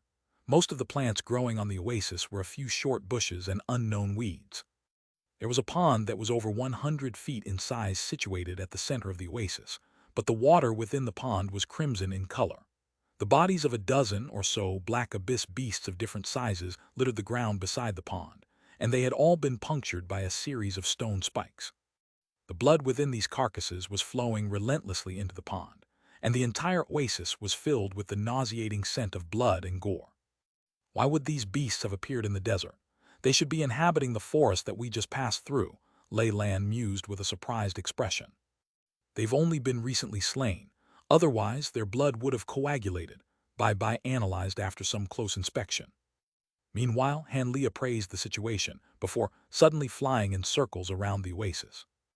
Moments later, he returned to his original spot and fixed his gaze on that crimson pond. "Did you discover something, Brother Han?" Lei Lan asked in a curious voice. "I have indeed," Han Li replied as he swept a sleeve toward the ground. A burst of golden light shot forth, before splitting up into 7 or 8 streaks of sword chi that disappeared into the ground around the pond. Lei Lan and Bai both faltered upon seeing this, yet before they realized what was happening, a series of anguished howls suddenly erupted from the spots where the streaks of sword chi hand punctured the ground, following which several bursts of black blood came flowing to the surface. The nearby ground exploded as several ape-like demons emerged. Each and every one of these ape demons was several feet tall with 2 pairs of ears. They were all wielding crude stone spears, but the tips of those spears were emanating faint white light. As soon as those apes appeared, Bai recalled something before exclaiming, "Those are resentful ape beasts.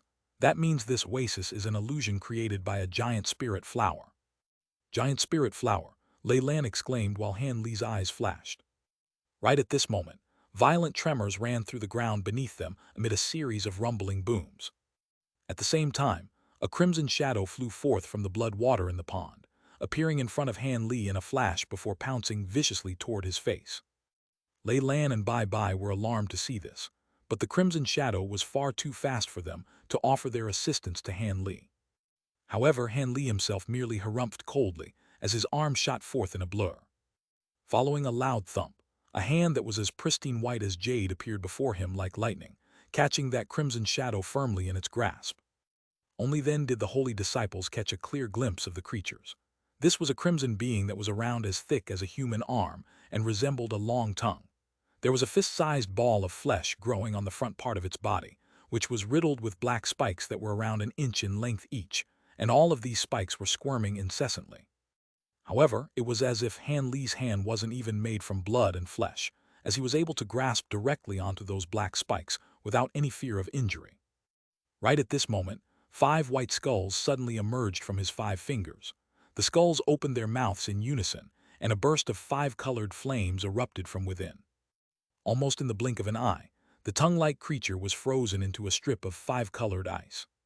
Han Li immediately swatted the frozen creature, and it shattered amid the sound of cracking chinaware before disintegrating into a swath of light. A thunderous demonic roar erupted from the ground below, and it seemed to be filled with pain and fury. Crimson light swirled within the pond, and the blood water vanished in the blink of an eye. The entire oasis then crumbled amid a resounding boom, revealing a massive object. The top of the object was absolutely gargantuan, while its bottom was extremely thin. It was a massive demonic flower of a similar size to the oasis that had been present until a moment ago. The petals of this demonic flower were of the same silver hue as the sand in this desert, but the core of the flower was as crimson as blood and was formed from the blood pond. The tongue-like creature that had just attacked Han Li was only one of its thick filaments. Not only that, but several tens of those so-called resentful ape beasts were standing atop the flower's gigantic petals, and all of these beasts were looking upward with sinister expressions. At the same time, they made hurling motions with the spears in their hands, and several tens of foot-long stone spikes appeared before flying toward Han Li's trio. "So this is a giant spirit flower. It is indeed quite interesting, but isn't this flower a mid-grade demon beast? Aren't there supposed to be very few mid-grade demon beasts on the first level?" Han Li mused with a faint smile. On this occasion, there was no need for him to do anything. Lei Lan and Bai Bai raised their hands in unison, sending for a vast expanse of silver lightning and golden threads that intertwined to pulverize the oncoming stone spikes. Just because there are very few of them doesn't mean that they won't appear, Brother Han. On top of that, we chose to commence the trial at a very bad time, as this is the exact time period before the demon beast torrent of the earth abyss. Hence, it's not all that strange to see mid-grade demon beasts appear on the first level, Lei Lan explained with furrowed brows. Even though this was a mid-grade demon beast, it was far less troublesome of an opponent than those yin spider wasps from before, so she remained completely unfazed. Is that so? I've heard that this flower's nectar is an exceptional pill refinement ingredient. Seeing as we've encountered one, why don't procure some of this nectar? Han Li suggested with a smile as he suddenly flicked his 10 fingers downward. 10 small golden swords shot forth from between his fingers, hurtling downward as 10 streaks of golden light. A loud roar erupted from the core of the flower, following which countless red shadows shot forth, attempting to strike down the flying swords. If a normal flying spirit race being were to encounter such a ferocious attack, it would be quite a headache for them to deal. However, Han Li merely pointed a finger toward his flying sword, and brilliant golden light erupted from the swords, completely vanquishing the oncoming red shadows. The golden light then swayed once again to manifest several tens of streaks of identical sword chi that came raining down from above. The resentful ape beasts seemed to be aware that they were facing a crisis of life and death upon seeing this, and they let loose sharp screeches as they hurled forth their stone spears. All of the spears also transformed into tens of streaks of white light mid-flight as they flew toward the streaks of sword chi. However, these crude stone spears were naturally no match for the powerful azure bamboo cloudswarm swords. As such, they were immediately reduced to powdered stone in the face of the sharp flying swords. Immediately thereafter, the streaks of golden sword chi merely flew around the resentful ape beasts, and all of them were sliced in half. At the same time, the streaks of sword chi sliced viciously into the demonic flower, instantly shredding it into countless pieces. The massive flower crashed heavily onto the ground with large volumes of green liquid flowing from it all over the ground. The giant spirit flower and those resentful ape beasts had been slain by Han Li in one fell swoop. Lei Lan and Bai Bai were left with nothing to do, and they could only glance at each other with wry smiles on their faces. All right, I'll go down and get some nectar, and we'll continue in our journey after that, Han Li instructed as he withdrew his flying swords. He then descended toward the ground before flipping his hand over to produce a small green vial, which he pointed toward the now incomplete core of the flower. A burst of azure light immediately shot forth, sweeping over the flower's core and extracting balls of pink liquid that entered the vial. Han Li shook the small vial, and a peculiar fragrance wafted toward him. A smile appeared on his face, and the small vial disappeared amid a flash of azure light. Lei Lan and Bai Bai also descended before producing containers to extract some nectar for themselves. Let's go. Han Li spread his wings and rose into the air again. Bai Bai immediately followed suit as a streak of golden light. Lei Lan was about to do the same when she cast a glance at the remains of the giant flower on the ground, and for some reason, she decided to flick a finger toward it. A loud thunderclap erupted as an arc of silver lightning shot forth, striking and destroying the yellow branch that remained connected to the demonic flower. Only then did she spread her wings and fly toward Han Li and Bai Bai. Thus, the three of them disappeared in the blink of an eye, and peace and quiet returned to the area. 2 hours later, the ground nearby suddenly tremored, following which several massive black tendrils abruptly emerged from the ground amid a resounding boom. Immediately thereafter, a black demonic flower that was several times larger than the giant spirit flower that had just been destroyed appeared from the ground below. The flower was like a gigantic mountain, and the tendrils connected to it slapped onto the ground, thereby allowing it to stabilize itself. Right at this moment, an enraged voice sounded from atop the flower. Who would dare to destroy the spirit flower? At the center of the giant black flower, there was a silver wooden chair, atop which sat a slender figure holding a green leather whip with a set of blurry facial features. Yellow light flashed, and a furry figure suddenly appeared before the silver chair. It immediately half-knelt onto the ground in an extremely respectful manner as it said, "There's no need to be enraged, mistress. The flower appears to only have been destroyed recently, so the perpetrators couldn't have gotten far away. Allow me to do some investigating first." "All right then, I still have to conduct the sacrificial ceremony, so I'll leave this to you. Regardless of who it is, make sure that they die for what they did," the woman said in a cold voice before cracking her whip into the empty air. A white rift appeared in a flash, and spatial fluctuations erupted nearby. Immediately thereafter, boundless black mist erupted from within the white rift, and it appeared that space had been torn open by the whip. "Yes, mistress." The short furry figure shuddered as it ducked its head even lower. "Go now. I'll be returning to the third level on my own," the woman instructed before tapping a foot on the massive black flower beneath her. Black light immediately flashed from the gigantic flower, as silver formations of different sizes appeared over its surface. Silver light then flashed, and bursts of inky black mist billowed out from these formations, forming a sea of mist that enshrouded the entire giant flower in the blink of an eye. A rumbling thunderclap erupted from within the mist, following which the sea of mist was dispelled by gusts of fierce winds amid a few arcs of flashing silver lightning. The flower and the slender woman abruptly disappeared on the spot, and only the furry figure remained, still half knelt on the ground. After around the 5 minutes, the short humanoid figure finally rose to its feet and slowly raised its head, revealing a set of ape-like facial features and 2 pairs of ears. Its green eyes were quite small, but they were shimmering with a cold and sinister light. This was a resentful ape beast with dark yellow fur, and it seemed to have attained intelligence. The demonic ape appraised its surroundings before abruptly opening its mouth to expel a burst of yellow mist that enshrouded the remains of the giant flower. An incredible turn of events unfolded. Within this yellow mist, the giant spirit flower quickly disintegrated into a vast expanse of viscous green liquid. The mist then swept up this green liquid and drew it into the demonic ape's stomach. The ape then closed its eyes while green light appeared within its nostrils and 4 ears. At the same time, its yellow fur had turned green and was shimmering faintly. This resentful ape beast stood still on the spot for a long while 2 of its 4 ears suddenly twitched slightly. Not long after this, a ball of red light flashed from the distance. There was a portly man within the red light who appeared to be in his 30s, and he had a pair of green wings on his back, as well as a pair of sharp horns on his head. A cunning light was shimmering from his beady eyes, and he was a holy disciple from one of the other branches of the flying spirit race. For some reason, he had chosen the same route as Han Li and the others, and he appeared to be traveling alone. However, this man appeared to be extremely cautious, so it had naturally already noticed the demonic ape up ahead. Thus, the fatso stopped in midair several hundred feet away from the demonic ape, before looking down at it with a hint of surprise on his face. Even though the demonic ape had converted the remains of the giant spirit flower into liquid and consumed it, the fissures on the ground from when the giant black flower had emerged were quite astonishing to behold. Meanwhile, the demonic ape stood motionlessly on the spot with his eyes tightly shut, while green light flashed within his nose and ears. It seemed to have completely detached itself from the outside world. As such, this scene struck the onlooker with the illusion that the ape had just fought some kind of gargantuan being and had sustained severe injuries in the process. As a result, it was forced to entering a state of recuperation, thereby rendering it completely defenseless.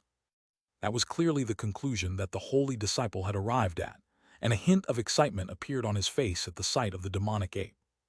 Even though the objective of this trial wasn't to kill demons, being able to slay a high-grade Earth Abyss demon beast would undoubtedly earn him bountiful rewards such as its demon core, as well as other ingredients and materials that could be procured from its body.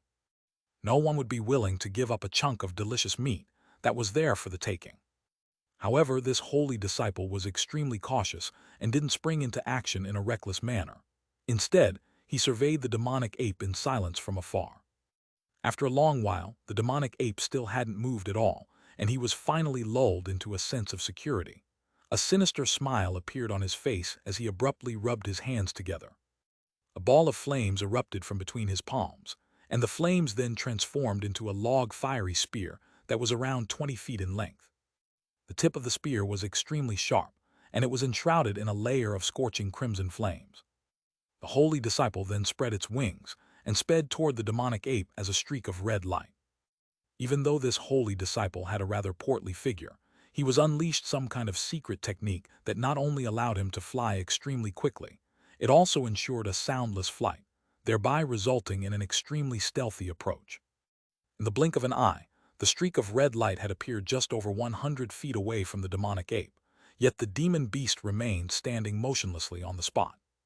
The holy disciple was ecstatic to see this, and he immediately thrust forth his spear without any hesitation.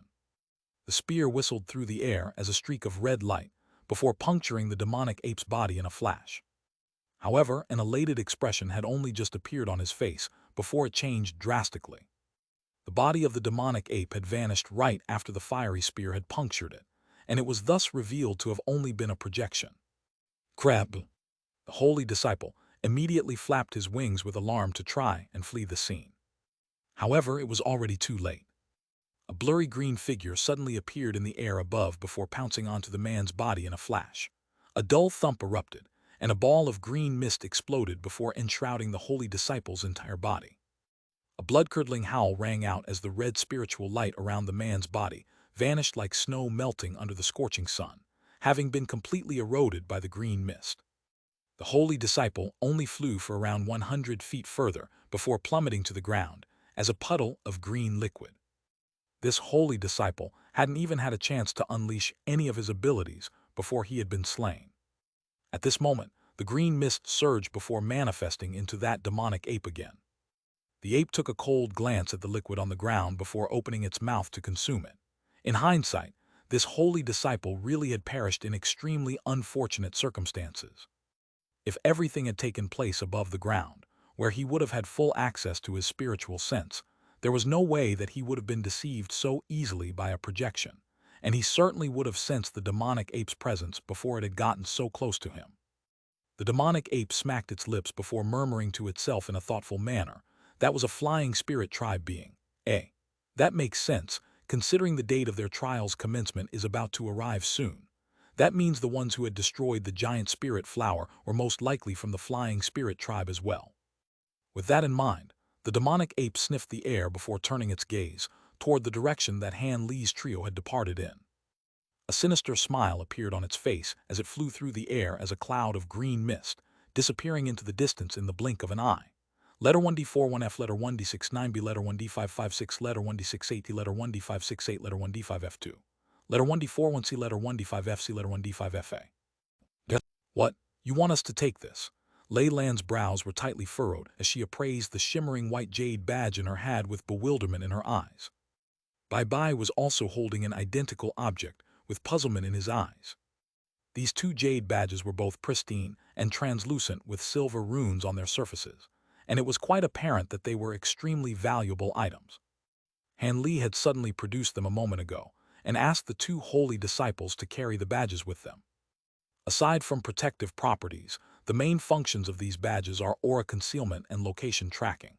If some kind of mishap occurs and we end up being separated, we may be able to find one another again using these badges, Han Li explained. These two badges were treasures known as limitless badges, and he'd purchased them in Deep Heaven City for a high price. The current situation was perfect for their usage.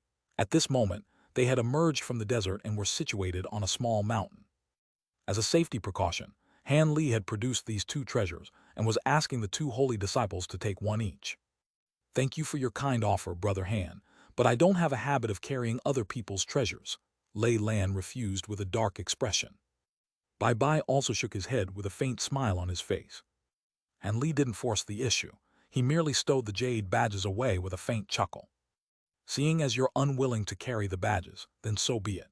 However, seeing as mid-grade demon beasts have appeared even on the first level, it appears our journey won't be devoid of risk as we'd initially thought. I have a flying treasure with concealment abilities. If we continue in our journey using it as a transportation device, it could spare us a lot of trouble," Han Li suggested. "I'm fine with flying treasures," Lei Lan agreed with a smile on this occasion. Bai Bai also nodded in response. Han Li smiled as he swept a hand over his storage bracelet, upon which a yellow flying carriage that was narrow up front and wider at the back appeared before them. The carriage appeared to have been refined from some kind of spirit wood and seemed to be very light. However, it also appeared to have been very intricately constructed, and many formations seemed to have been set up on it. The carriage was around 70 to 80 feet in size, so it was more than enough to house the three of them. This was one of the flying carriages that Han Li had collected prior to departing from Deep Heaven City, so he had a variety to choose from depending on the situation. Lei Lan and Bai Bai glanced at one another before following Han Li onto the carriage. Han Li patted the flying carriage, casting several incantation seals into it.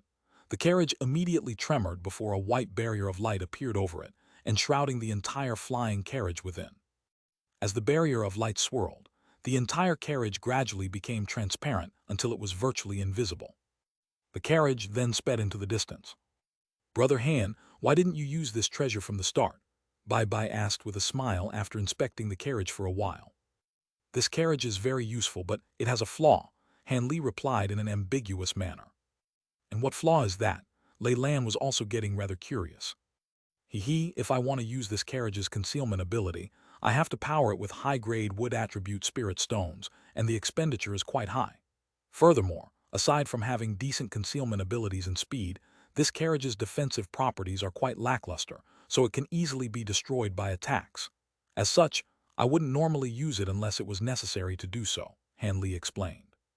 Bai Bai and Lei Lan nodded in response and didn't make any further inquiries. Thus, the flying carriage whizzed through the air, disappearing into the distance in the blink of an eye. Unbeknownst to Han Li's trio, in the extremely far distance behind them, a ball of green mist faltered in midair before a low roar of rage erupted from within it. Immediately thereafter, it also accelerated as it hurtled ahead. Within a canyon that was closest to the gate leading to the first level of the Earth Abyss, there was a group of 7 or 8 flying spirit tribe beings advancing in a cautious manner. The being leading the way had red skin and dark expression on his face. These were none other than Zhu Yinzi and the Kai Rong race holy disciples. The further they advanced in the canyon, the deeper they went into the abyss. The entire space up ahead was completely pitch black without even the slightest hint of light, as if they'd made their way down into an infernal hell. However, all of the Kai Rong beings' eyes were shimmering with piercing red light, allowing them to see in the darkness, so all of them remained quite calm. Not long after that, a strange cry erupted from the darkness up ahead, and a vast flock of bird-sized bats with purplish-red eyes pounced toward them while letting loose sharp screeches. Zhu Yinzi was flying at the forefront of the group, and he merely looked on with expressionlessly at the menacing oncoming bats before abruptly flapping his wings. Countless feathers shot forth amid a flash of red light, before transforming into countless streaks of fire that passed through the flock of bats in the blink of an eye. A series of loud explosions erupted, and all of the bats plummeted from the sky as fireballs with not a single one surviving that attack. Thus, the Kai Rong beings continued onward without even being slowed down at all, and quickly disappeared into the darkness. As long as they kept flying along this canyon, they'd be able to reach the second level of the Earth Abyss after a day and a night. On a vast stretch of red land, a massive black shadow flashed through the air, seemingly fleeing from something in a panicked manner. Not long after the black shadow flew past, spiritual light flashed in the distant sky, and a dozen or so streaks of spiritual of different colors emerged, flying toward the same direction. All of these beings had different types of wings growing from their backs, but they all had black tattoos on their faces. They were the beings of the Seven Pass race, the #1 branch among the flying spirit race. The thin female child flying at the forefront of the group was none other than Ao Qing, whom all of the holy disciples were wary of. Ao Qing looked on at the fleeing black shadow up ahead with a cold smile on her face, and pursued it in an unhurried manner. After a while, a burly man among the Seven Pass race holy disciples couldn't help but suggest, "Senior Marshal Sister Ao, the direction that this gold-dentusk beast is escaping is diverging away from the entrance to the second level that we're heading toward. Wouldn't it be best to kill it now rather than continue to follow it?" "Where's the hurry? It's very rare to encounter pack-dwelling mid-grade demon beasts like the Goldentusk beast on just the first level of the Earth Abyss, so we naturally have to kill all of them at once. Are you doubting my ability to complete the trial just because we have to slightly delay our descent into the next level?" Ao Qing asked in an emotionless voice. The burly man was given a fright upon hearing this, and he hurriedly explained, "Of course not. I wouldn't dare to think such a thing. I'm just afraid that the infernal flame fruits will be taken by the holy disciples from the other branches. If we really do get there too late, then we can just take other people's fruits. If that doesn't work, we can always go to the 4th level of the Earth Abyss. There'll definitely be a cast quantity of those fruits down there." Ao Qing chuckled coldly in an implacable manner. The burly man didn't dare to say anything else upon hearing that. Thus, they continued to pursue the fleeing black shadow in an unhurried manner, like a pride of lions toying with their prey. Amid a vast expanse of rugged rocks, 3 flying spirit race beings with blue feathered wings on their backs and scales all over their faces had surrounded a demon beast of darkness and had launched a ferocious assault against it. This demonic creature had the head of a deer and the body of a human, and it was around 20 feet tall. Black chi was swirling around its body, and it held a massive black trident in its hands, managing to hold its own even in the face of several holy disciples. Furthermore, it seemed to only be growing more powerful as the battle wore on, and it was instead the 3 holy disciples who were slowly being forced onto the back foot.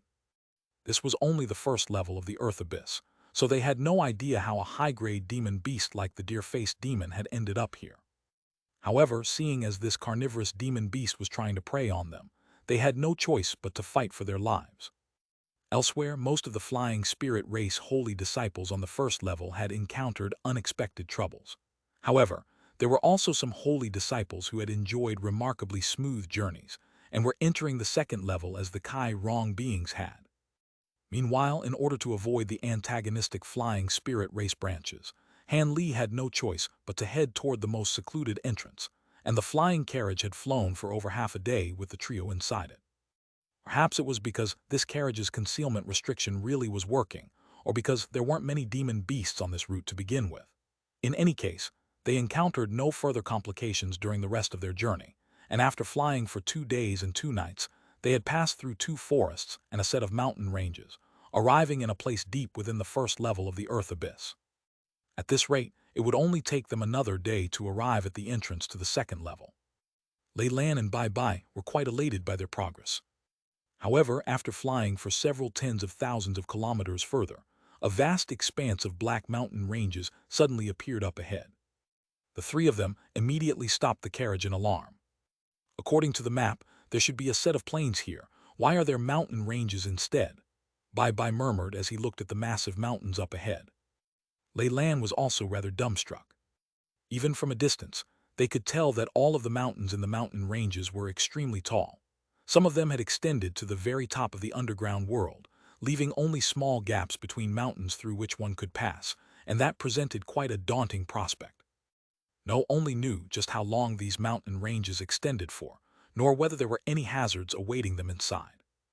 Han Li's eyes narrowed as suddenly exited the flying carriage, then descended onto the nearby ground to carefully inspect something.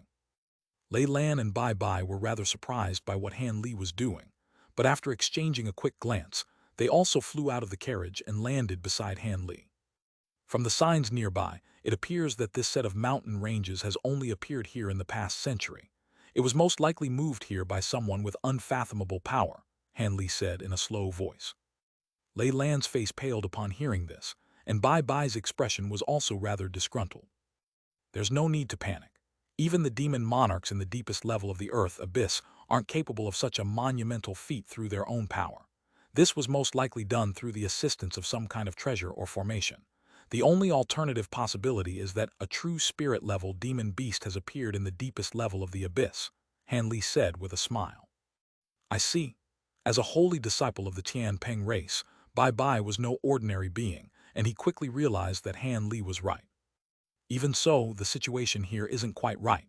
The desert that we passed through earlier also appeared out of nowhere. Why are the demon beasts of the Earth Abyss doing this? What could their intentions be? A concerned look appeared on Lei Lan's face. Perhaps this is all due to the beast torrent. Even if that isn't the case and there's another reason behind all this, there's no way that the Earth Abyss trial would be cancelled. Hence, all we can do is get to the third level, then bring back the infernal flame fruit as quickly as possible and report these sightings to the higher-ups in our Tianpeng race, Han Li said in an unflustered manner. After all, he had many similar past experiences, so this was not something new to him. Letter 1D5F3, letter 1D5FF, letter 1D41E, letter 1D556, letter 1D604, letter 1D5F2. Letter 1D68C, letter 1D560, letter 1D55E. You're right, Brother Han. However, this set of mountain ranges really is quite peculiar. If we fly through the gaps between the mountains, who knows what dangers we could encounter. But if we try to go around it, Bai Bai said in a hesitant voice. We definitely can't go around it, Lei Lan rejected before analyzing. According to the map, on one side of this land is the Earth Abyss wind belt, while the black abyssal flying ants' nests lay on the other side. The earth abyss winds in the wind belt are far more powerful than the gusts we've encountered before, and the glacial power imbued within them can freeze us instantly. It's a renowned restricted area. As for the ants' nests, there are hundreds of thousands of flying ants in there.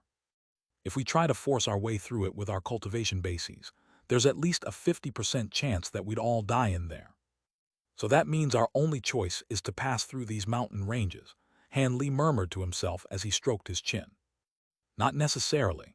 If we go around in an even larger circle, we can skirt around all of these hazards, but that'll take at least an extra 7 or 8 days. That delay could prove to be extremely detrimental to our search for the infernal flame fruit. Lei Lan was becoming rather hesitant. Meanwhile, Han Li was staring at the mountain ranges up ahead in silence. At this moment, both Bai Bai and Lei Lan also fell silent, entrusting the final decision to Han Li. After a while, Han Li finally made his decision. These mountain ranges give me a very eerie feeling. If we really do go through it, I feel like we'll encounter some extreme hazards. Even if we can force our way through the mountain ranges, we'll most likely have expended a large amount of magic power, and that certainly won't hold us in good stead for the rest of the trial. As for entering the second level a few days late, I don't think that's too much of an issue. With these few days of delay, the branches that are targeting us won't be able to predict our route and ambush us. Besides, there are so many trial takers, and there won't be all that many infernal flame fruits to be found on the second level. I intend to take you two to the third level anyway, so it's better to waste some time rather than face the unknown dangers within those mountain ranges. He then flew back into the flying carriage. Lei Lan and Bai Bai held a brief discussion through voice transmission upon seeing this before also returning to the carriage. Brother Han, I think we should discuss this matter in further depth. Perhaps the mountain ranges aren't as dangerous as we imagine, Bai Bai said as soon as he entered the carriage. Even though he felt like Han Li's decision made sense, he still couldn't help but feel that wasting so much time was not wise. Speak no further. I won't enter these mountain ranges, Han said in an indifferent voice, cutting off what Bai Bai was about to say next. The carriage then shot forth toward another direction at his behest. Seeing as Han Li was so determined, Bai Bai heaved a resigned sigh and fell silent. Lei Lan didn't contribute anything further to the conversation, either. Unbeknownst to two of them, Han Li was not feeling anywhere near as resolute and assured as he appeared. At this moment, a wisp of his spiritual sense was connected to the weeping soul beast inside his spirit beast bracelet, trying to soothe the beast's violent and uneasy emotions. At the same time, he was wondering what could the cause of its emotional outburst. Just as he was approaching those mountain ranges earlier, the weeping soul bead within his body suddenly began to heat up. His heart jolted with shock in response, and he hurriedly established a connection with the weeping soul beast in his spirit beast bracelet. As a result, he discovered that the beast was in an extremely abnormal ruffled state, growling incessantly while rushing around in an erratic manner. The weeping soul beast had already attained intelligence, and after communicating with it, Han Li learned that there was a burst of fearsome yin soul energy lurking deep within those mountain ranges. It seemed that there was a ghostly being in there that was so powerful, even the weeping soul beast felt threatened by its existence. The weeping soul beast was the natural bane of ghostly souls, so a ghostly being with yin soul energy powerful enough to threaten it naturally had to be an extremely fearsome being. That wasn't to say that the weeping soul beast stood no chance against it, but Han Li simply wasn't willing to take the risk. Thus, he immediately decided against entering the mountain ranges, choosing instead to take a further route, even if it meant spending more time on their journey. This concerned the secret that was his weeping soul beast, so Han Li naturally didn't explain everything in detail to Lei Lan and Bai Bai. He merely used some rather unconvincing excuses to placate them. As such, the two Tian Peng race holy disciples were a little displeased. Han Li merely chuckled coldly in his heart and paid no heed to the two holy disciples. It wasn't as if he planned to stay at the Tian Peng race for a long time anyway, so he didn't have to care what these two thought about him. Everything would be fine as long as they didn't weigh him down in this trial. With that in mind, Han Li provided no further explanations to Bai Bai and Lei Lan, and the two holy disciples weren't interested in speaking any further about the issue, either. Thus, the interior of the carriage became very quiet. Among the three of them, Han Li stood at the front of the carriage and looked out into the distance. Bai Bai had his head lowered in deep thought, and Lei Lan had her eyes closed as she entered a seated meditative state. Han Li spurred on the carriage to full speed, and it departed from the mountain ranges in moments, flying into the barren landscape again. After a while, Han Li's expression suddenly changed slightly as he withdrew his gaze, then turned his attention to the direction behind the carriage with narrowed eyes. Han Li's actions naturally attracted the attention of Lei Lan and Bai Bai. The two raised their heads in unison, and Lei Lan opened her eyes to assess the situation. They cast their gaze toward the direction that Han Li was looking in, only to discover a vast expanse murky grayness everywhere they looked. Due to the restrictions on everyone's spiritual sense present within the Earth Abyss, neither of them were able to release their spiritual sense to survey the situation, so they could only turn to Han Li with curiosity in their eyes. Han Li stood expressionlessly at the front of the carriage without saying anything, but there was blue light faintly shimmering within his eyes. "Brother Han." Bai Bai was finally unable to repress his curiosity any longer, but in the instant that he opened his mouth to raise a question, Han Li suddenly swept two fingers gently through the air. A streak of golden light shot forth like lightning, and the scenes that unfolded next gave Bai Bai and Lei Lan a massive fright. As the golden light flashed through the air, green chi suddenly flashed, and a cloud of green mist appeared out of thin air, only to be sliced in half by the golden light. A roar of shock and fury rang out from within the mist, as the two halves of the green mist combined as one again. The green mist then surged and transformed into a strange demonic ape with yellow fur all over its body. It was none other than the resentful ape beast that had just slain a flying spirit race holy disciple earlier. It had finally caught up to the flying carriage not long ago, and in its elation, it had attempted to sneak over to the carriage, then enshroud it with poisonous mist to kill Han Li's trio. However, never would it have thought that not only was Han Li's spiritual sense far superior to that of normal deity transformation cultivators, his bright-sight spirit eyes were also capable of easily seeing through illusions and concealment techniques, thereby allowing him to immediately glean the demonic ape's presence. Lei Lan and Bai Bai's hearts jolted with shock at the sight of the demonic ape, and they immediately sprang to their feet before flying out to either side of the carriage. Even though they were unable to release their spiritual sense, it was still a testament to this demonic ape's concealment and illusionary abilities that it was able to get so close to them without their detection.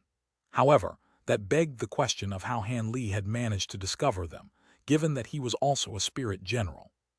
The two of them fixed their eyes on the demonic ape, with wary expressions on their faces and befuddlement in their hearts. At this moment, the flying carriage slowly came to a halt at Han Li's behest, and he appraised the demonic ape in an expressionless manner. "Are you three the ones who ruined my mistress' sacrificial ceremony?" the resentful ape beast asked in a cold voice.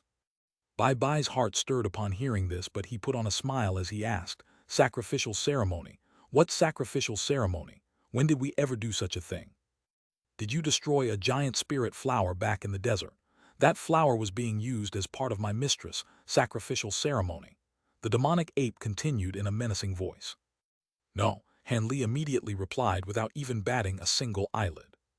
The calm and concise tone in his voice made even the demonic ape falter, and for a split second it wondered whether it had pursued the wrong targets. However, it then turned its attention to Lei Lan and Bai Bai, and their facial expressions clearly betrayed Han Li's denial. As such, the demonic ape flew into a thunderous rage. "You have the essence of the giant spirit flower all over your bodies, yet you still dare to try and fool me. I'm going to eat all of you so I can report back to my mistress." The demonic ape roared as it transformed into a cloud of green mist that stretched for over 100 feet, hurtling directly toward the trio. "Insolent beast!" Bai Bai's smile faded as he flapped his wings toward the mist in one powerful motion. Countless strands of golden thread shot forth, instantly puncturing the mist and filling it with holes. However, green light swirled around the mist, and it made a full recovery in the blink of an eye. On the other end, Lei Lan could sense that this opponent was quite troublesome to deal with, and she immediately made a hand seal. Two thick bolts of silver lightning shot forth from within her sleeves, striking the green mist before exploding with a resounding boom. After the two bolts of lightning disappeared, the green mist faltered in midair, and two gaping holes that were each around 10 feet in size had appeared. However, before Lei Lan had a chance to celebrate, the deriding cackling of the demonic ape rang out from within the mist. The green mist managed to quickly regenerate once again, before swelling in size and closing in with ferocious might. Bai Bai and Lei Lan's expressions both changed in unison. They had sensed that this demonic ape was a being to be wary of, but they didn't think that a mere resentful ape beast would pose such a stern challenge. The two of them immediately sprung into action again. One of them flipped a hand over to produce a green wooden comb, while the other made a hand seal, and arcs of lightning began to crackle in the air in preparation for another attack. However, Han Li merely harumphed coldly at this moment, and finally joined the fray. Letter 1D4 F, letter 1D667, letter 1D65A, letter 1D486, letter 1D666C, letter 1D65A, letter 1D658, letter 1D664, letter 1D662. Azure light shimmered behind him as a massive azure bird projection appeared, then opened its huge beak. An azure pillar of light shot forth from within its beak amid a dull thump, puncturing the center of the green mist in a flash. The pillar of light then split up into countless azure threads before exploding in all directions. Gale-force winds were swept up as a violent hurricane wreaked havoc through the mist. All of the green mist was swept up by the gusts of wind before vanishing on the spot. It was as if the green mist had been blown into oblivion by the wind. Lei Lan and Bai Bai both faltered upon seeing this. Could it be that this demon beast they'd found so troublesome to deal with had been destroyed by Han Li with a single attack? However, Han Li showed no signs of stopping. A peculiar look appeared on his face as he abruptly summoned 8 streaks of golden sword chi, which struck 8 different spots in the air behind him. 8 unsettling cries erupted in unison, following which 8 clouds of green mist emerged out of thin air, having just barely evaded the streaks of sword chi. 8 indistinct green projections of light that were even shorter than the demonic ape from before appeared in midair, and one of them exclaimed, "You really are capable of detecting our presence." Han Li's body blurred, and in the next instant, he had turned around to face the green projections as he asked, "It shouldn't be any surprise that I'm able to see through such crude concealment techniques. What kind of demon beast are you? You're not resentful ape beasts, right? There's no way that resentful ape beasts could possess these abilities." Only then did Lei Lan and Bai Bai realize that there were enemies behind them, and they hurriedly turned around with shock and bewilderment in their hearts. It was quite plain to see that these two possessed powerful cultivation bases and abilities, but they were sorely lacking in practical combat experience. It was no wonder that the Tian Peng race elders weren't optimistic about their chances of completing the trial on their own. Don't even think about trying to goad me into telling you my origins. I may not be able to do anything to you on the surface, but here in this earth abyss, even if your cultivation base far outstrips mine, you're definitely no match for me." Another one of the green projections had spoken on this occasion, and 8 projections threw their heads back and burst into raucous laughter in unison. Immediately thereafter, green light flashed and 8 completely identical demonic apes were manifested. Green light flashed from these apes' hands, and all of them summoned green machetes as they rushed toward Han Li's trio. Han Li raised an eyebrow as he abruptly raised a hand. The hand turned into a pristine white color, and he spread open his fingers to blast forth a swath of 5-colored flames.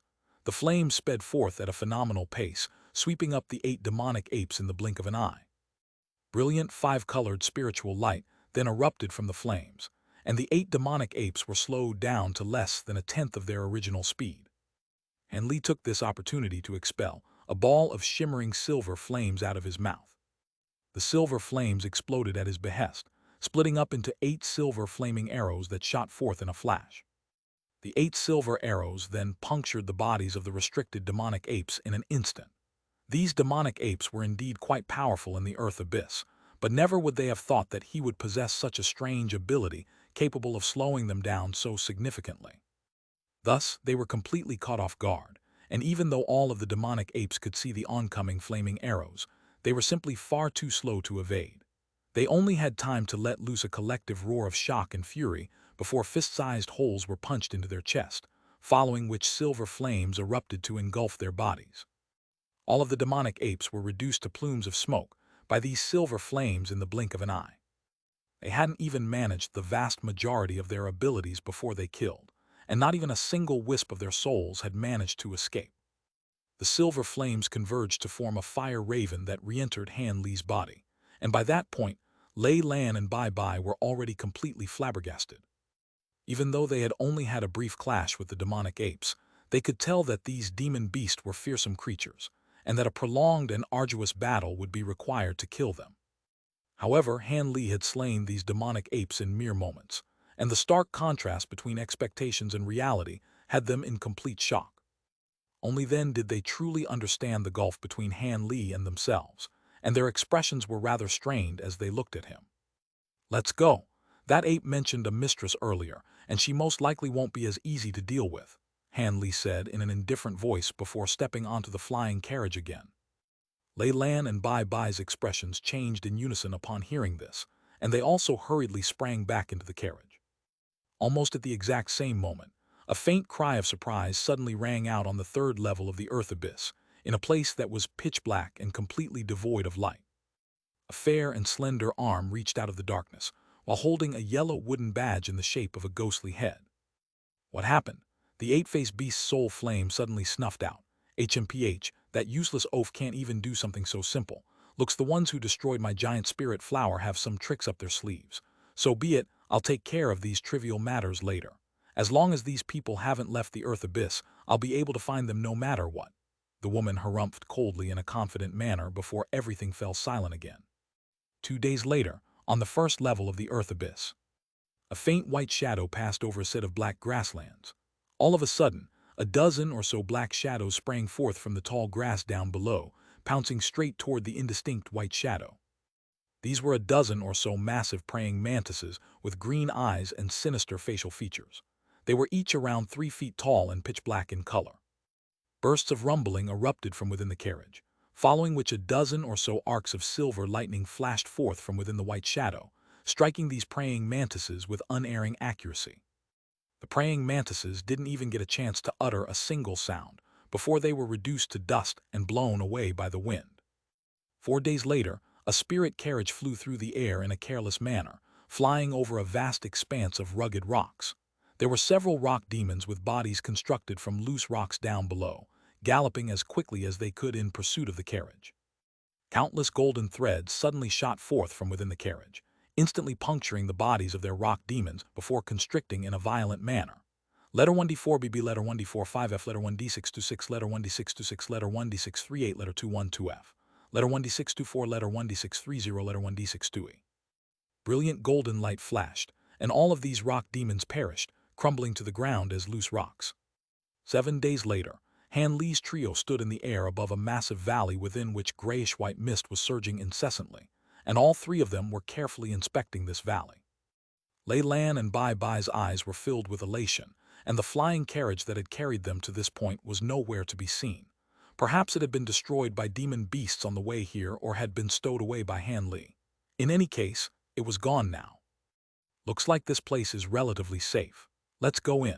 If we descend underground here for a day, we'll be able to reach the second level. This place is so secluded, so the exit on the other side will most likely be quite safe as well.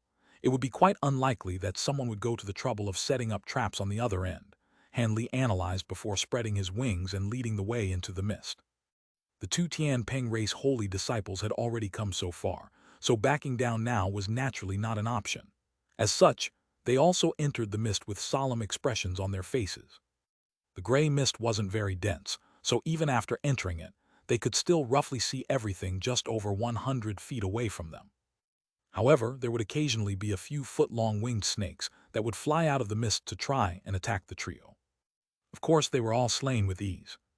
2 hours later, they finally emerged from the mist and arrived at the end of the valley. At this moment, they were greeted by the sight of a massive rift on one of the valley's gigantic stone faces. The rift seemed to be leading extremely deep into the ground. A smile appeared on Han Li's face upon seeing this rift, and he led the 2 holy disciples into it without any hesitation.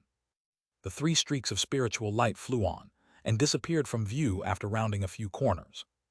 A day and a night later, a strange howling sound suddenly erupted near a massive rift that was leading downward.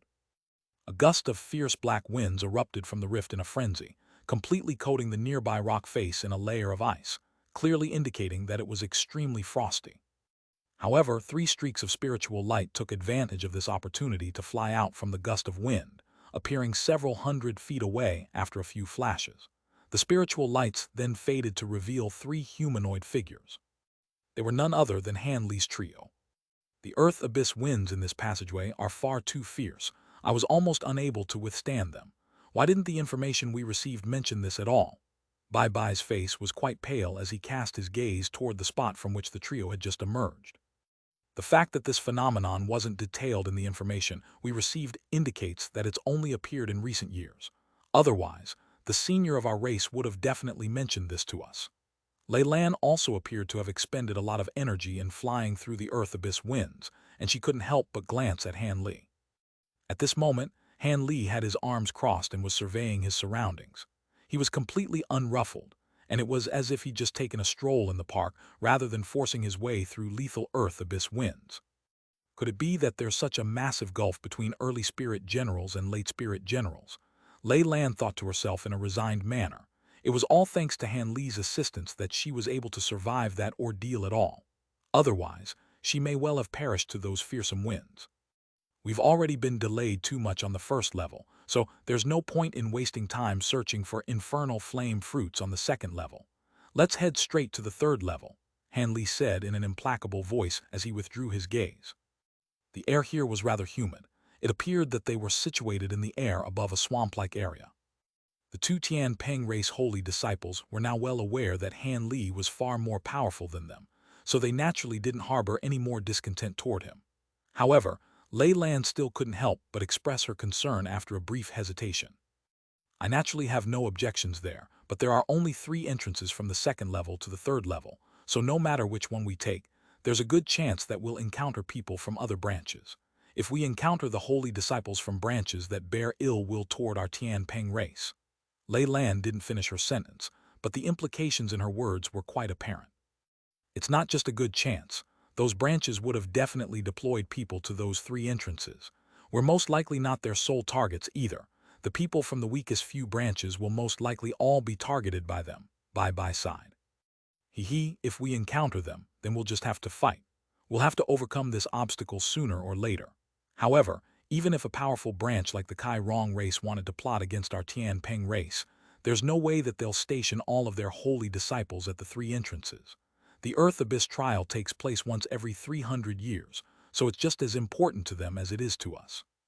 As such, they could only have stationed a half or even less of their members at the 3 entrances.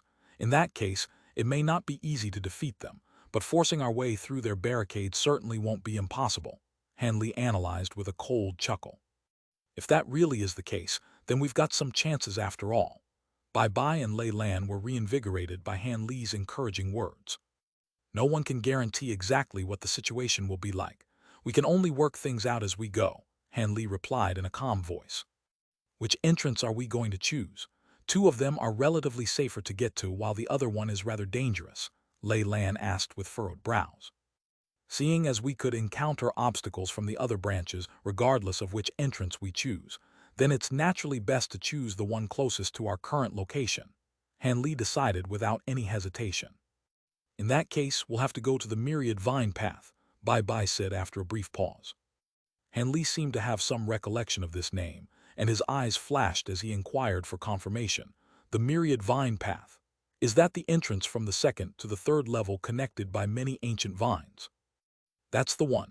Aside from some demonic insects that may appear along that path, there are virtually no hazards to be encountered. If we have a smooth journey, we should be able to get there in half a month, Bai Bai confirmed. That sounds good. Let's go to that entrance then, Han Li said. Lei Lan and Bai Bai had no objections to this, and both of them nodded in agreement. Han Li flipped his hand over to produce a blue formation plate, which he shook in front of his eyes, thereby allowing him to confirm the direction they were heading in before leading the 2 holy disciples onward. Not long after the 3 of them had departed, an inky black figure emerged soundlessly from within the thick mud of the swamp. It turned an intense gaze toward the direction that Han Li and the others had sped away in, and a hint of red light flashed through its eyes. The black figure then suddenly exploded like a bubble and disappeared on the spot. All of a sudden, Han Li felt a chill run down his spine as he flew through the air. He immediately paused in his flight and glanced behind him. What is it, Brother Han? At this point, Bai Bai had complete trust in Han Li's abilities and judgment, and he also stopped in a wary manner. Blue light flashed through Han Li's eyes as he scanned his gaze across the ground behind them. Only after a while did he reply, "Nothing. Perhaps it was my imagination." The bone-chilling sensation that he had been struck with had already vanished, and it was as if it had never appeared in the first place. For people like Han Li with excessively sensitive spiritual sense, It was quite often that he would sense peril where none actually existed. However, for something like this to happen in such a dangerous place was rather unsettling to him, and he simply couldn't bring himself to forget it. Having said that, no demonic being would be able to escape the detection of his spirit eyes unless that cultivation base was far superior to his. So perhaps that spine-tingling sensation really had just been a figment of his imagination. After a brief pause, Han Li could only arrive at that conclusion. He waved a hand toward Bai and Lei Lan before continuing onward, but his expression had darkened significantly. Unbeknownst to Han Li, there was a mysterious being whose entire body was enshrouded in a set of vibrant red robes lying down on a black wooden chair within the belly of a mountain in a deeper level of the earth abyss. There was a stone table beside the chair, upon which was placed a large copper mirror. There was a rather blurry image being depicted in the mirror, and the image was none other than that of Han Li's trio flying over the swamp. Interesting. To think that he's even able to sense my mud puppet. Looks like his spiritual sense far outstrips his cultivation base. Unfortunately, I'm not really interested in refining yin spirits. The red-robed being chuckled before sweeping a sleeve toward the mirror as if he were going to dispel the image, but its arms suddenly faltered as a contemplative look appeared in his eyes. I almost forgot. That ghost hag seems to be collecting beings with powerful souls, so this man would be a good gift for her. I should be able to exchange him for a blood fish from her. The red-robed being murmured to himself. He suddenly sat up as a hint of excitement flashed through his eyes, seemingly very pleased with his own lateral thinking abilities. He rustled a sleeve, and a translucent bead shot forth before stopping in front of him. He then made a hand seal, and a streak of red light disappeared into the bead in a flash, following which brilliant crimson light began to radiate from the bead. After about 5 minutes, the crimson light radiating from the bead suddenly receded, and the voice of an elderly woman sounded from within. "What is it, Daizu? Don't you know I'm doing something very important right now?" The owner of the voice seemed to be quite displeased that she'd been contacted at a time like this.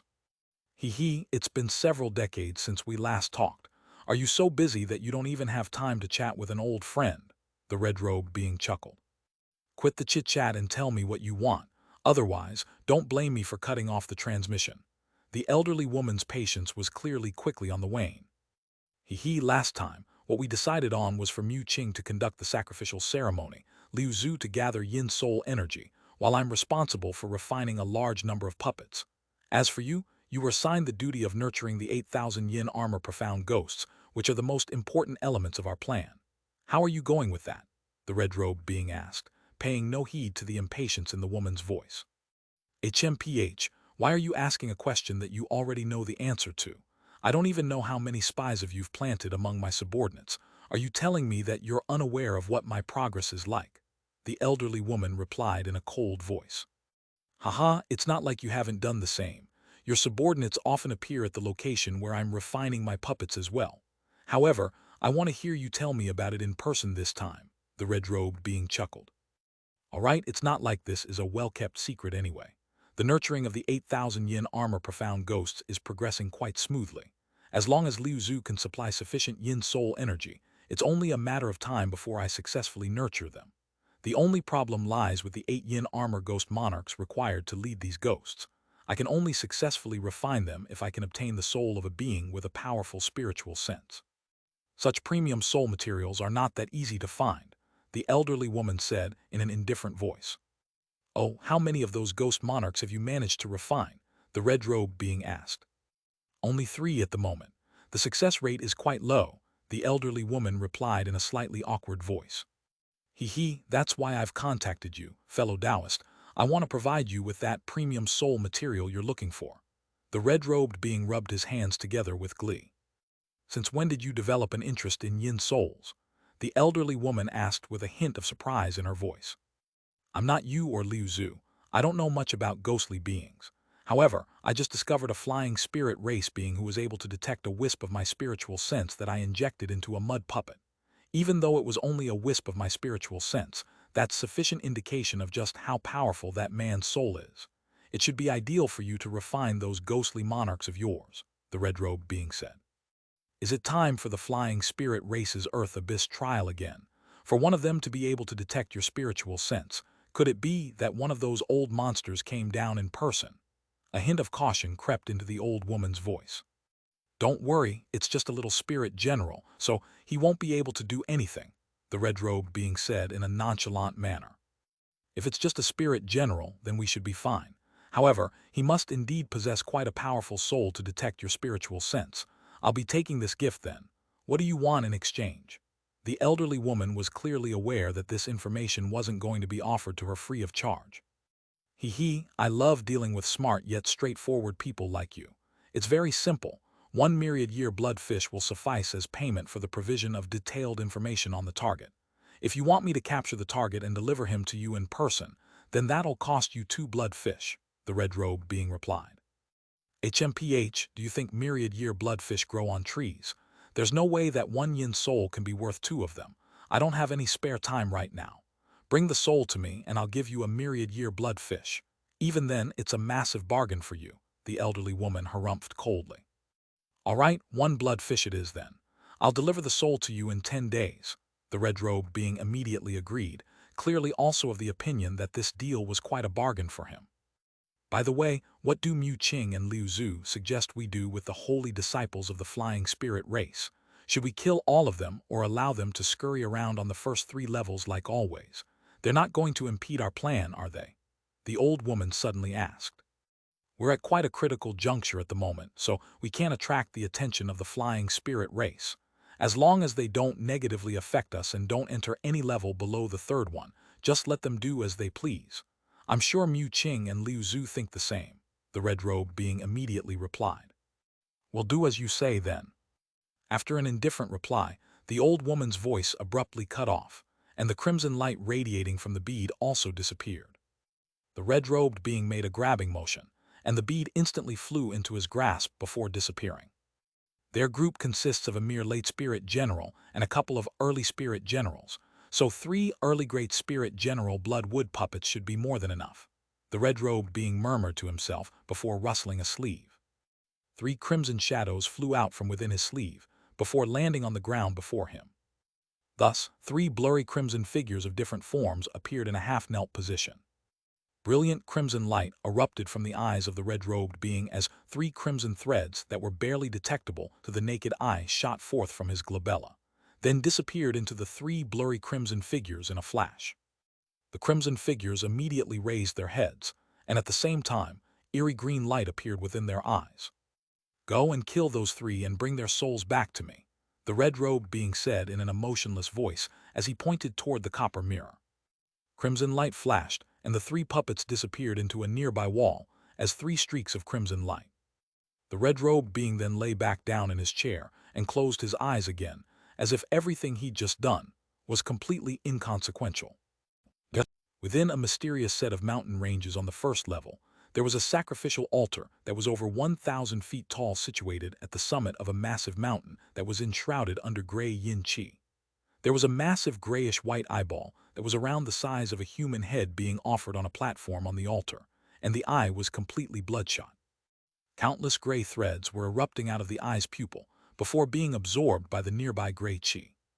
At the foot of the altar, a mysterious tall and broad figure in a black cloak was standing motionlessly on the spot. On the 6th level of the earth abyss, within a massive palace that was enshrouded under green light, there was a beautiful woman with a head of snowy white hair and a set of pale facial features.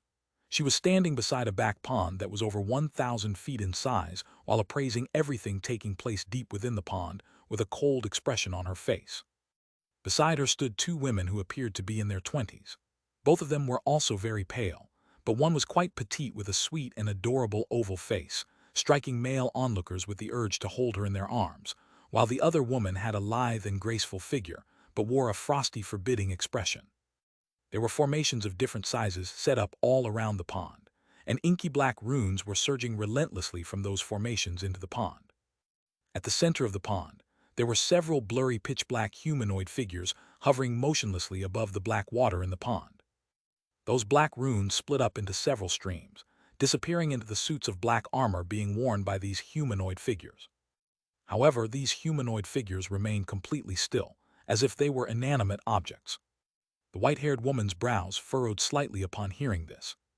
Use the infernal flames, the white-haired woman suddenly said in a cold manner, and despite her appearance, her voice was that of an elderly woman. She was none other than the woman who had been communicating with the red-robed being earlier. Yes, the two seductive women behind her immediately stepped forward, and following a flash of spiritual light, one of them produced a small black vial while a black banana leaf fan appeared in the grasp of the other. Both of them raised their treasures in unison, with solemn expressions on their faces. A strange cry erupted as a fire worm with black flames all over its body flew out from within the vial, then plunged headfirst into the pond. Black flames immediately erupted over the entire pond. Meanwhile, the petite woman waved her ruined banana leaf fan through the air, seemingly with a lot of difficulty. A vast swath of black flames immediately surged forth from her fan, before also plunging into the pond. The two flames seemed to share the same source, and they intertwined with one another. Both flames burned with increased ferocity in a synergistic relationship, enveloping all of the blurry humanoid figures hovering over the pond. The white-haired woman's expression remained unchanged upon seeing this, but a hint of anticipation had appeared in her eyes.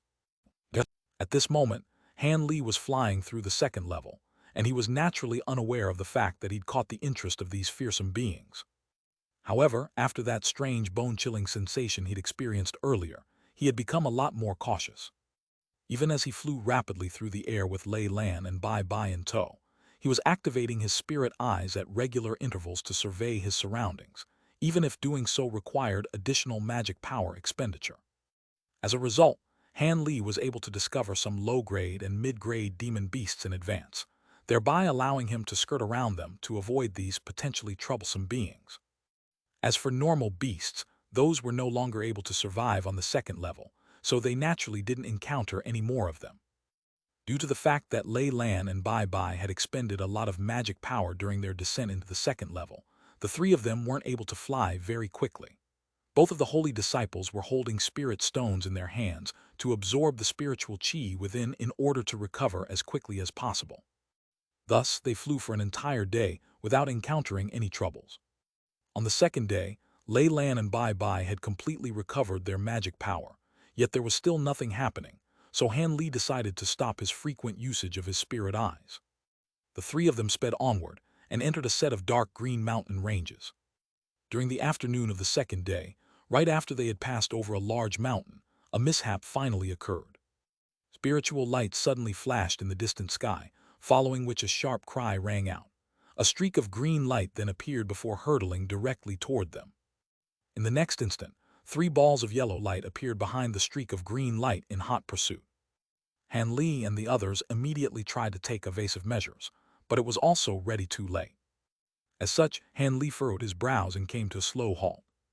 The streak of green light in the distance was a rhomboid treasure, and it covered a distance of hundreds of feet with each and every flash as it sped toward Han Li's trio. Meanwhile, there was a flying spirit race being within each ball of yellow light, and all of them had golden runes flashing over their bodies. They were currently pursuing the green treasure at an astonishing speed. This is bad. Those people are from the Yellow Wind race. They've been plotting against our Tian Peng race for a long time, just like the Kai Rong race. An alarmed expression appeared on Bai Bai's face as soon as he identified the beings within the balls of yellow light. A similar expression also appeared on Lei Lan's face. The Yellow Wind race. Han Li appraised those 3 flying spirit race beings with a contemplative look on his face. These 3 beings each possessed a pair of yellow wings with fur on their faces, as well as long furry tail attached trailing behind each of them. They appeared to be more like demon beasts than humanoid beings. The one who was controlling the green treasure had clearly seen Han Li's trio as well, and she abruptly stopped before the 3 of them after a few flashes. The green light faded, and a beautiful woman with a pair of white wings and a small green horn on her head emerged from within the treasure. As soon as the woman appeared, she said in an urgent manner, "You 3 are from the Tian Peng race, right? I'm Qin Xiao of the Green Knight race. Our 2 races have forged an alliance agreement with one another, so please lend me your assistance." Before Han Li and the others had a chance to respond, the 3 Yellow Wind race beings had also caught up to them, and all of them also stopped at the sight of Han Li's trio. "This is a matter between our race and the Green Knight race, so you'd better not intervene. Otherwise, you'll only be bringing trouble to the Tian Peng race," one of the Yellow Wind race beings said in a cold voice, and the threat in his words was quite apparent. Zio's expression immediately paled upon hearing this, and she turned to Han Li's trio with a beseeching look in her beautiful eyes. Lei Lan knew that Han Li was oblivious to the agreement between the two races, so she explained in a low voice, "Our race does indeed have an alliance agreement with the Green Knight race, but the Yellow Wind race is no less powerful than the Kai Rong race, so we can't afford to mess with them. These three aren't the only Yellow Wind race holy disciples to have entered this trial." "Is that so?" Han Li glanced at Qin Zio, then turned his attention toward the trio from the Yellow Wind race. Two of these holy disciples were mid-spirit generals, while the other was a late-spirit general, and all of them were looking at Han Li's trio with arrogant expressions on their faces. Han Li was just about to say something, when spiritual light suddenly flashed in the distance once again. A massive wooden bird that was over 100 feet long appeared in the distant sky, then hurtled toward them with golden light shimmering all over its body. Han Li's trio faltered upon seeing this. Yet before they had a chance to identify who was sitting on top of the wooden bird, expressions of elation had already appeared on the faces of the three Yellow Wind race beings. All of them quickly glanced at one another before springing into action in unison, splitting up rapidly to surround Qin Zio and Han Li's trio between them. "What's the meaning of this?" Bai Bai asked in a cold voice as his expression darkened. "Hee, what do you think? We originally intended to let you three go, but there's no need for that now." One of the Yellow Wind race beings chortled with glee. Han Li's heart stirred as blue light flashed through his eyes. Only then was he able to identify that the beings sitting atop the wooden bird were also from the Yellow Wind race. There were three of them, two male and one female, and they also consisted of two mid-spirit generals as well as a late-spirit general. It was quite clear that these three had originally intended to only kill Qin Zio, but with the arrival of reinforcements, they no longer had any qualms, and intended to kill Han Li's trio as well. Lei Lan, Bai Bai, and Qin Zio's expressions also changed drastically as they finally identified the beings on the wooden bird. A series of thoughts flashed rapidly through Han Li's mind before he heaved a faint sigh. "In that case, all of you can die." A loud thunderclap erupted as Han Li disappeared amid an arc of azure and white lightning. Han Li was the Tian Peng race holy disciple with the highest cultivation base, so the late spirit general among the Yellow Wind beings was naturally focusing most of his attention on him. As such, he was able to immediately react and let loose a loud roar. In the next instant, spatial fluctuations erupted above his head as Han Li emerged within a flash of azure light. He swept an arm through the air, and an inky black palm was thrust toward the Yellow Wind being from above. A small black mountain appeared within a swath of gray light, and it instantly swelled several times in size to over 100 feet tall, then came crashing down with ferocious might. The Yellow Wind beings were initially surprised that Han Li had chosen the most powerful being among their trio to attack, but a sinister smile then appeared on his face as he opened his mouth toward the small mountain up above. A burst of yellow light shot forth from within his mouth, sweeping directly toward the small mountain. At the same time, white light flashed from his hand and he summoned a silver disc treasure. Just as he was about to unleash this treasure, a hint of wariness flashed through Han Li's eyes, and he let loose a cold harumph. The harumph wasn't very loud, but the Yellow Wind being felt as if an earth-shattering thunderclap had exploded right within his ear cavity. His face was immediately twisted with agony, and he stumbled back reflexively, almost dropping the treasure in his hand in the process. A vast swath of gray light erupted from the small black mountain, sweeping aside the oncoming burst of yellow light with ease, then crashing down upon the Yellow Wind being with crushing brutality. The poor Yellow Wind tribe holy disciple didn't even get a chance to unleash any of his abilities before he crushed to the ground by the small mountain. Han Li quickly made a hand seal, and the divine essence-effused mountain continued to expand at an alarming rate, transforming into a black mountain that was over 10,000 feet tall in an instant. The Yellow Wind being was a late deity transformation cultivator, just like Han Li, but his physical body wasn't much more powerful than that of an average human cultivator at the same cultivation base. As such, he had already been crushed into mincemeat by the divine essence-effused mountain. His soul had also been completely eradicated by the divine essence-effused light. It had only taken Han Li the span of a single breath to kill this late spirit general of the Yellow Wind race. The other two Yellow Wind beings, as well as Bai Bai, Lei Lan, and Qin Zio, were all flabbergasted at this point. However, the other two Yellow Wind beings quickly came to their senses, and golden runes flashed on their bodies as they transformed into a pair of strange yellow birds that attempted to flee into the distance. Han Li raised an eyebrow upon seeing this before sweeping a sleeve through the air, sending an arc of azure lightning hurtling toward one of the birds.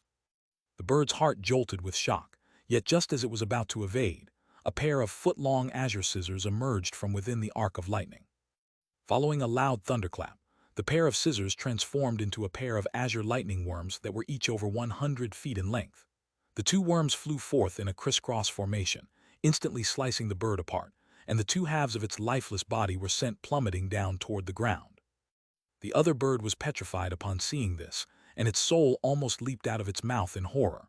It abruptly changed directions, trying to fly toward the oncoming giant wooden bird. However, it had only managed to flap its wings once before a male voice suddenly sounded from behind it. "Isn't it a little too late to be thinking about escape now?" Before the voice had even trailed off, a large hand that was as pristine white as jade locked around the bird's neck, sending a bone-chilling sensation surging into its body. Han Li had caught up to the bird using his thunderstorm wings and attacked like lightning, locking his hand around the petrified bird's throat. The bird shuddered, but it reacted quite quickly as it flapped its wings, sending countless feathers surging through the air.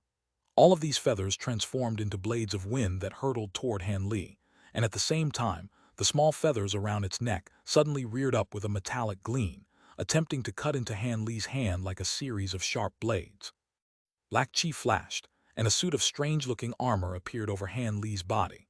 The wind blades struck the suit of armor amid the ear-splitting sound of metal grating on the metal, only to be repelled in the end.